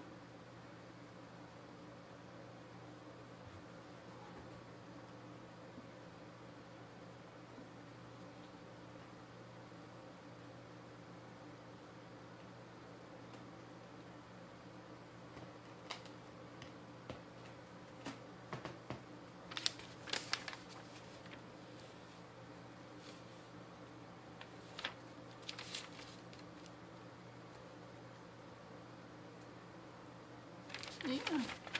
So let's go through our aneurysms and find our body part. That's our next indention, right? All those were A's. Now I'm in the brain, cardiac, chest, coronary, femoral, heart, iliac. There's an iliac right there. Our non-essential modifiers are the word common and artery and ruptured, but our diagnosis right there for iliac aneurysm says it's I-72.3. So that's what we would use next to this abdominal aneurysm, but we actually knew it was in the iliac artery from our physical exam. Being able to look for and find the body parts when it's not in your impression is one of the areas that they will want to test you on during your CP exam. Can you imagine doing this in under 2 minutes per question? Each one of these diagnoses is a question. So I got 2 minutes to figure out what the diagnosis code is for COPD. Then I get 2 minutes to do this aneurysm, but I had to go find the iliac, right? Now I got 2 minutes to go find this non-compliance, whatnot, and what else? They have chronic CKD, they got congestive heart failure, they got a lot of crap we got to add on here, right? So you got to be really fast at this. You don't have time to do your highlights and all that stuff. You better have all this stuff already done prior to your CPC exam. You better know at least your COPDs, your common aneurysms, that they need to be a body part. You got to go find that. Your common atrial fib, I could see that in this patient's diagnosis list. I could see that they've got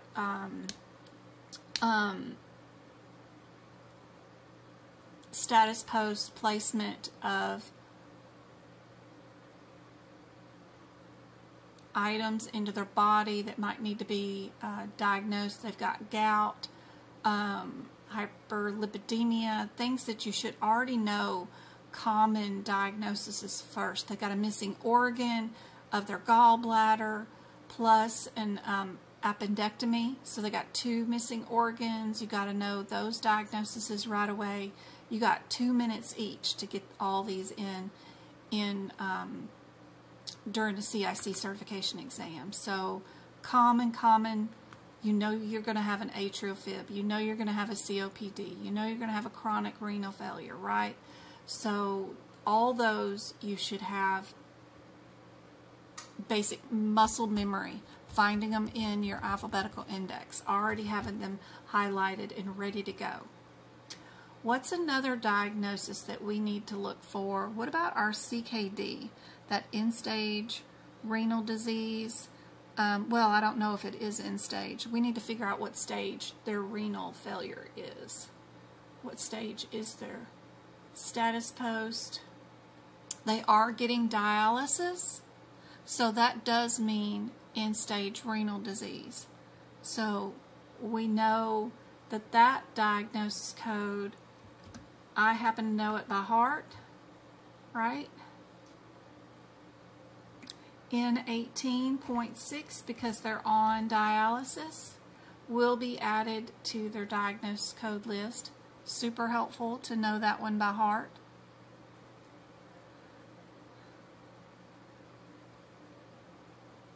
But if you don't, you're going to go to diseases, right? Then you're going to go to your body part, renal. So let's go look up diseases.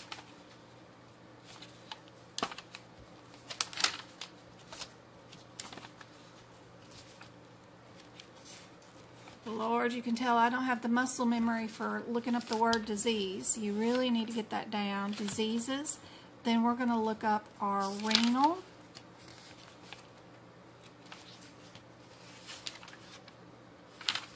A, B, C, D. There's renal, right? We got pulmonary. There's renal. And we're going to do chronic. Under chronic, we're going to do end stage. And there is our diagnosis. So we went to disease, we went renal, we went chronic, and then we went to end stage. Failure is our non-essential modifier, and our default code right there for that is our N18.6.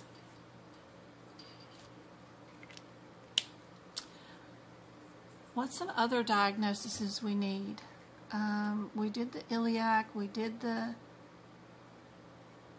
They do have coronary artery disease. They've had 2 heart attacks. So under disease, again, we need to go look up the term coronary, right? Disease, I saw coronary earlier, right?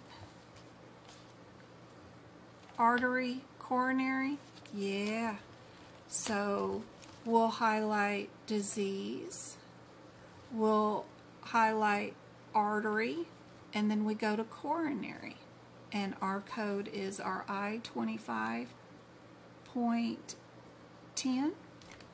We can add that one into our diagnosis list, which is I25.10.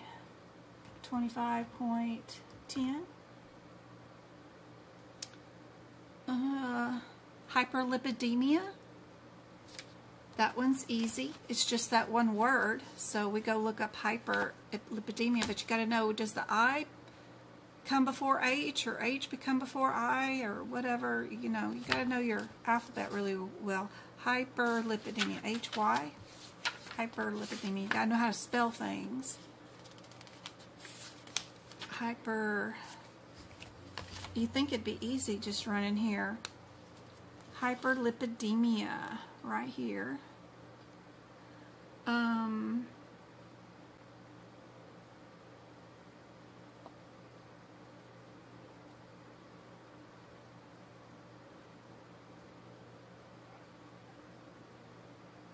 That's our E78.5. We can add that one, E78 point. And you got to get all this keyed in 2 minutes per diagnosis. All right, we got that. coronary artery design. We got the presence of some sort of implant too, right? History of, how would we find that? What is that?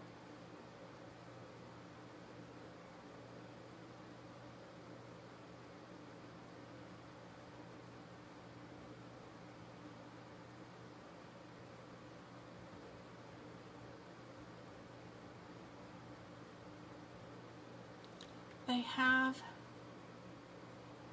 what they call is an AICD. One of the things for a CIC coder to know is your acronyms, right? What in the heck does that mean? The ending word, right, is helpful. CD, anybody know what CD stands for?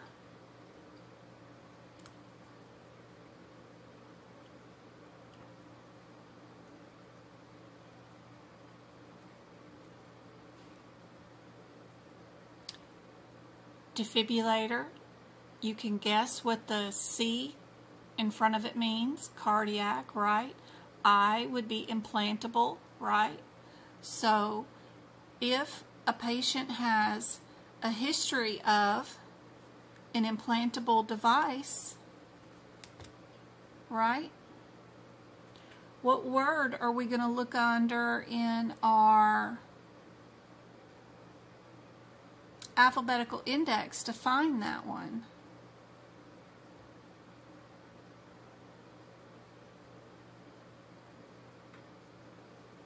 Oh yeah. After the N18.6 we need our dialysis status code, right?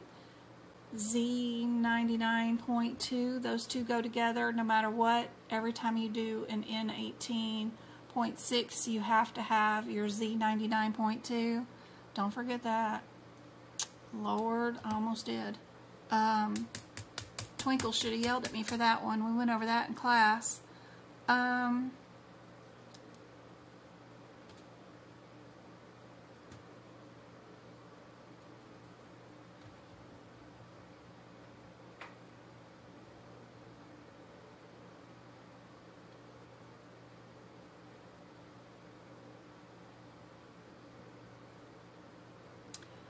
So let's look under the word presence, because currently, not history of, but currently presence, they have an artificial thing in their body helping them out, right? A, B, C, D, E, F, G, H, I, J, K, L, and presence.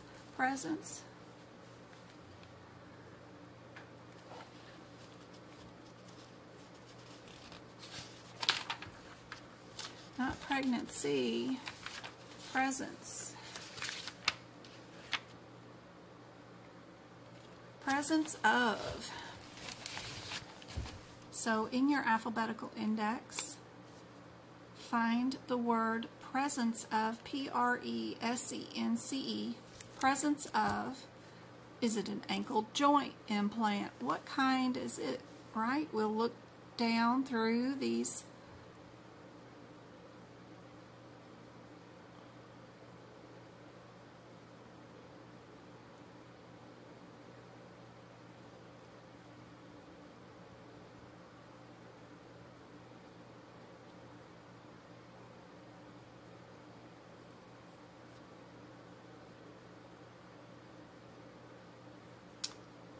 presence of cardiac, defibrillator, yep,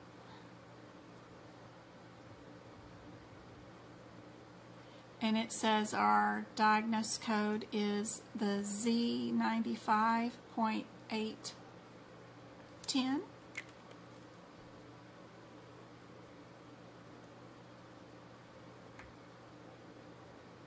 You guys get the point. CIC is not for the weak. You better know your alphabetical index, know where certain things that are not in your impression where you can find them, right, quickly, so that you can code it appropriately, especially for that like aortic aneurysm, abdominal. It would be easy to get the wrong diagnosis if you just went that. When you were told here they had it in the iliac in multiple places, so super helpful to get that done. Knowing common diagnoses like congestive heart failure, AFib, how to code defibrillators or other implants in the body, missing organs, knowing where to find that in your alphabetical index, really fast, hyperlipidemia, congestive heart failure, that'll be an I-50, we got to go find that, the dysfunction of the systolic number, your chronic renal failure, knowing that when you see that they're on dialysis, that they've got to have 2 diagnosis codes for that right away. The N18.6 with the Z99.2. Those go hand in hand together. So there's a lot to know for the CIC, but if you do the practice exam questions, you get these examples marked up in your alphabetical index, you get your muscle memory down, turning to presence of, history of, disease of, you'll do just fine. You get 2 minutes per diagnosis or procedure that you're looking up, but you can't forget your BMIs, how many weeks people are pregnant, all those normal things that will be seen a lot. Super helpful during the exam. Yeah, it's going over a bunch of CIC stuff. Yeah. So for the answers for this particular case, by the way, if you guys wanted to know how many I got in that little bit of time, we've got our diagnosis principle was our COPD, the J44.1. Additional diagnoses will be our chronic pulmonary disease, of course acute with exasperation. We need to look up our end-stage renal disease with our adding in their current dialysis status, right? They've got the presence of the defibrillator. Long-term use of medications always goes with that AFib diagnosis, and always will be something that you add in with that atrial fib diagnosis, which is right here, our I-4820. I didn't do that one yet. The hyperlipidemia we did. The history of the heart attacks I didn't do, but I did mention it. You need to make sure you get that down. And then their treatment and being put on oxygen, and their gout and history of smoking will all be involved. And if you were doing this for the CIC exam, you would need, and you would have 2 minutes per question, but you would need to get all of these down. I don't know how many it is, but it's a lot. 1, 2, 3, 4, 5, 6, 7, 8, 9, 10, 11, 12, 13, 14, 15. It's a lot. It's a lot of stuff. So you get like 20 minutes for this one case, but you can see how lengthy it is. Even me dividing it up onto 3 pages and 3 columns, it's still a big case. But I don't think it's anything that anybody that wanted to get this certification couldn't figure out how to do. You know they're going to have all of this, every single one of these. And knowing where to find those diagnoses or having a list of them pre-written out is super handy dandy. You could come up with a strategy for this for sure. But muscle memory is my main thing. Knowing that COPD, you're going to look up disease, right? Aneurysm. Learning what your main key terms are that AICD means defibrillator, so you're going to go look up presence of. Fibrillation, right? And then atrial, knowing that the body part is always the second thing you look up. Failure is the word you look up for the main term, then you look up heart, right? So understanding and knowing what your main term is in the alphabetical index and practicing those will make a big difference. Somebody was wanting some questions in or help with lab and path for the CPC, something like that. Somebody was asking.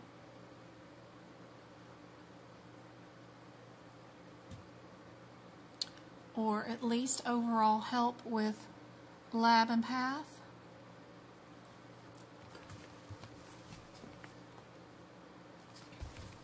Let's see what I got. Which book do I have going on here? First thing to do in lab and path is to, of course, fix your out-of-code sequences. You gotta do that. And then you need to understand what's inside your disease-oriented panels. Those are the codes that always have the second and the third digit is always a 0. 0, 0. Those are always panels. And understanding that you can have an individual CPT code for each one of the tests. If your doctor only ordered chloride, you would only order that one test. But if they ordered a metabolic panel with calcium, dioxide, creatinine, glucose, and all these in them, that's included into one code as a grouped together bundle of codes. And understanding what's inside each bundle is super helpful. They love to ask about the electrolyte panel, the basic and the comprehensive panel, the OB panel, the obstetrics panel, because there's 2 of them,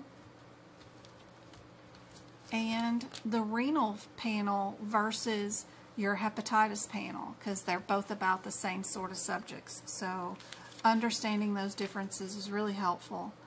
The definitions of drug assays, the presumptive diagnoses, the definitive drug diagnoses, what does it mean to be qualitative and quantitative? Those definitions are really helpful to understand. And like I was telling you guys earlier, the very top of the book has, in this section, I wish it was throughout the book, but every test on this page is a panel.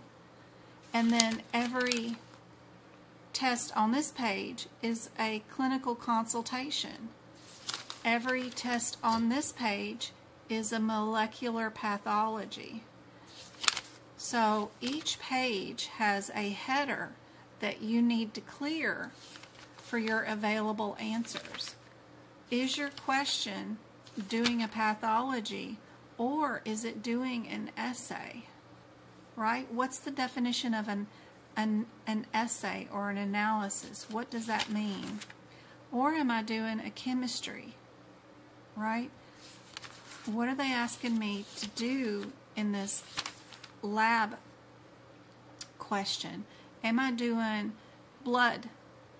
Am I testing somebody's blood for hematology or coagulation? Am I doing their blood type? Then I have to be under this header, right?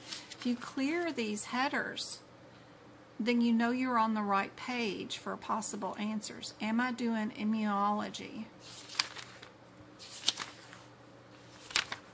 Am I doing microbiology? And understanding those definitions, what does that mean?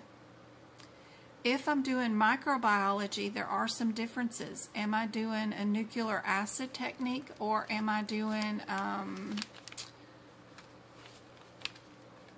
an enzyme technique? Am I using a nucleic acid, or am I testing for an enzyme? Those are the only 2 differences that I need to look up if I'm under microbiology in my question. If I'm testing for an enzyme, it'll say it. If I'm doing an acid test, then it'll say it. And I know these 2 pages are acid techniques, And these pages are enzyme techniques. If you have my notes, I'll tell you which ones are which, but at least knowing you're under pathology or microbiology makes a big, huge difference. Surgical pathology means, you know, you're looking under a microscope after something got surgically removed off of somebody and looking underneath it. Knowing the definitions of these headers and knowing whether you're here or not. Am I doing a laboratory analysis or not? Those definitions are really helpful if you understand your headers of your available answers, and knowing whether you should be in this page or not is super helpful for the CPC exam. If there's anything in here that you don't understand or know the definition of, like what is 803.45? What is a barbiturates? What is that? That means it's sedatives, right? And some of the medical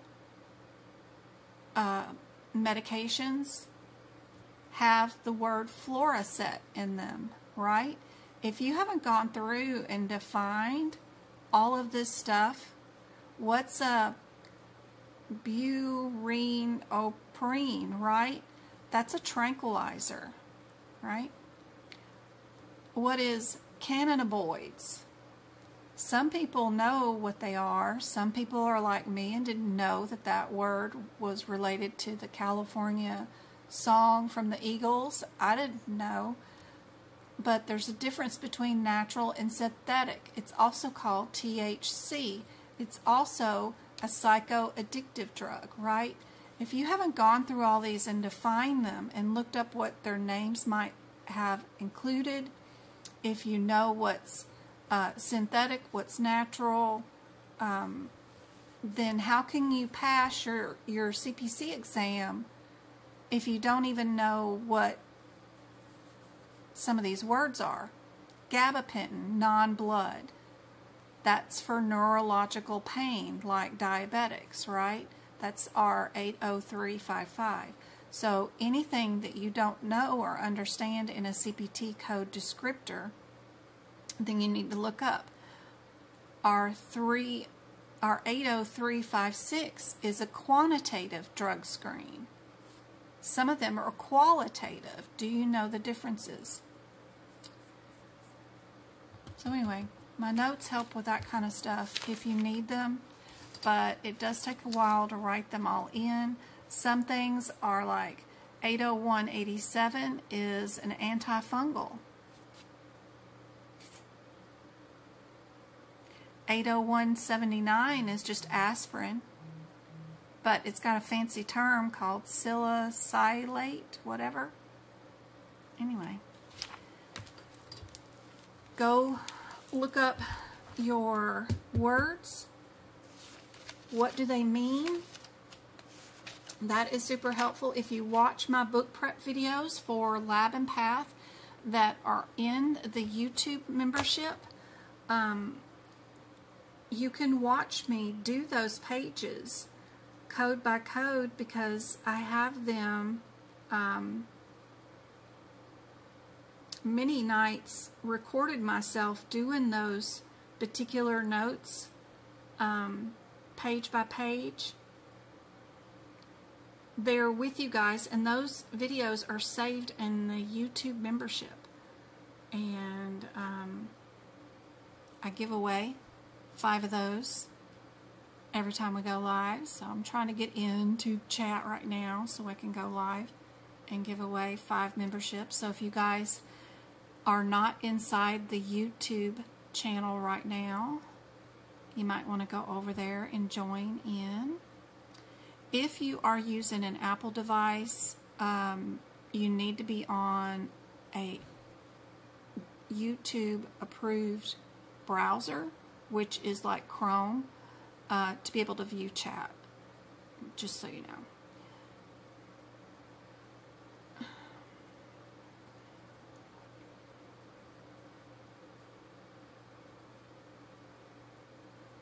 There we go. There's chat. And I am going to give out 5 YouTube memberships right now to anybody that is in my chat. Just comment below when you're going to be taking your exam or what state you're living in. Sometimes it's helpful to have current comments in the chat roll. I just send them some money and then they pick out the winners. So let's do that real quick. Add that to the credit card. They pick the winners. I don't have any control. And good luck, everybody. But all those Lab and Path book prep videos, it doesn't matter what year they're from. You don't have to have updated 2025 videos from me for CPT code book prep because the codes don't change. They're the same codes. They might add a couple of new ones, but might as well get the ones that are still there written in. The information doesn't change. They might add 1 or 2 codes per section per year, but it doesn't change the overall all section. Alright, who won? Gardening Divas, congratulations. Charlena? Live J. Parsons. Loopy's Meds. Congratulations, guys. I hope those access to all those book prep videos, the old workshops, all that stuff, you've got access for the next 30 days. Helps out a whole bunch. I hope this live helped you guys out. And we will do some cases Friday if I don't have... let me see if there's a football game. Hey, is there a football game Friday? Yeah. Okay. We have one every Friday. What time? Oh, crap. Is it early or late? Let me see. How was practice? I was there. Coach was a little frustrated. One of our cheerleaders cried for a little bit because she checked her phone mid-practice today, and her boyfriend broke up with her without telling her today. Guys are going to be mean to you. You might as well be... What? Single? Single, or let them lie to you while you're vacationing on a yacht with them. Starts at 6 so o'clock. it's at 6 o'clock at night. Yeah, till okay. 10. So we got to leave here at 4:30 because you got to be there at 5. Yeah. So, and if we need any drinks or before then, we need to leave at 4 o'clock. Okay, so yeah, we'll not be alive on Friday unless it's earlier in the day because we do have a football game. So Monday we'll be live. Should be here this week too. Huh? Me and Val's uniform should be here this week too. Gosh, I hope so. It's been forever. They said they already shipped them. No, the pants are already here. It's just the tops. Oh, okay.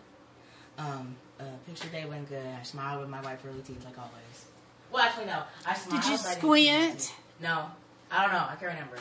All I know is I look good. You always look good.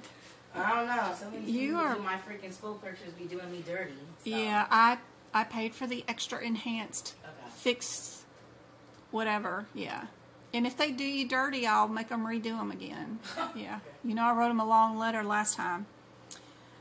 All right, guys. I hope this is super helpful. I will be live whenever I can on TikTok during the week. We're going to be doing some more PCS book prep until the new books come. I think my new ICD-10 book should be here any day now. And I got a new coloring book in. I was going to look at this one, but I think it's going to be too big for us. I really love my other one because, you know me, I like small bits of information. And I don't need 500 pages, but I was curious because Netters wrote it, and they're really good at their anatomy and CPT code procedures. So I just had to check out this book. But anyway, I hope this is helpful. I love you guys. The replay of this live for today will be on YouTube. It's already recorded. You can already go there, and you can hit rewind and fast forward, play it, watch it in your leisure. It's already there. Go have at it, and you can watch it all you want. all my free live lessons replays are there on YouTube under the live tab, and they're all dated with the subject matter that I'm discussing that day. And even though I know this was over CIS, I think this was super helpful for anybody taking any medical coding exams. There was what's in Medicare questions. There's what's fraud questions. There's still questions that I know that were for CIC, but technically if you are a CPC, you need to know these too. So it was still helpful, and being able to look up a correct diagnosis code in the alphabetical index is helpful even if you're taking the CPC. Anyway, love you guys. I'll be doing as many lives as I can on TikTok during the week, and then downloading those recordings and posting them onto YouTube, of course. And then if YouTube goes, or TikTok goes MIA, because they shut down that app and start up a USA app, I'll just be live on YouTube.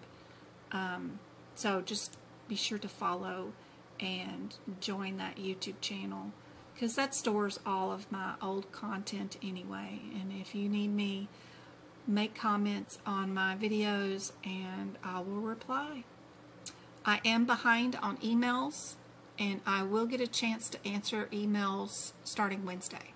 I have to prepare tonight for my CPC course students tomorrow morning, so I'm going to go do that right now, because they are starting CPT coding tomorrow.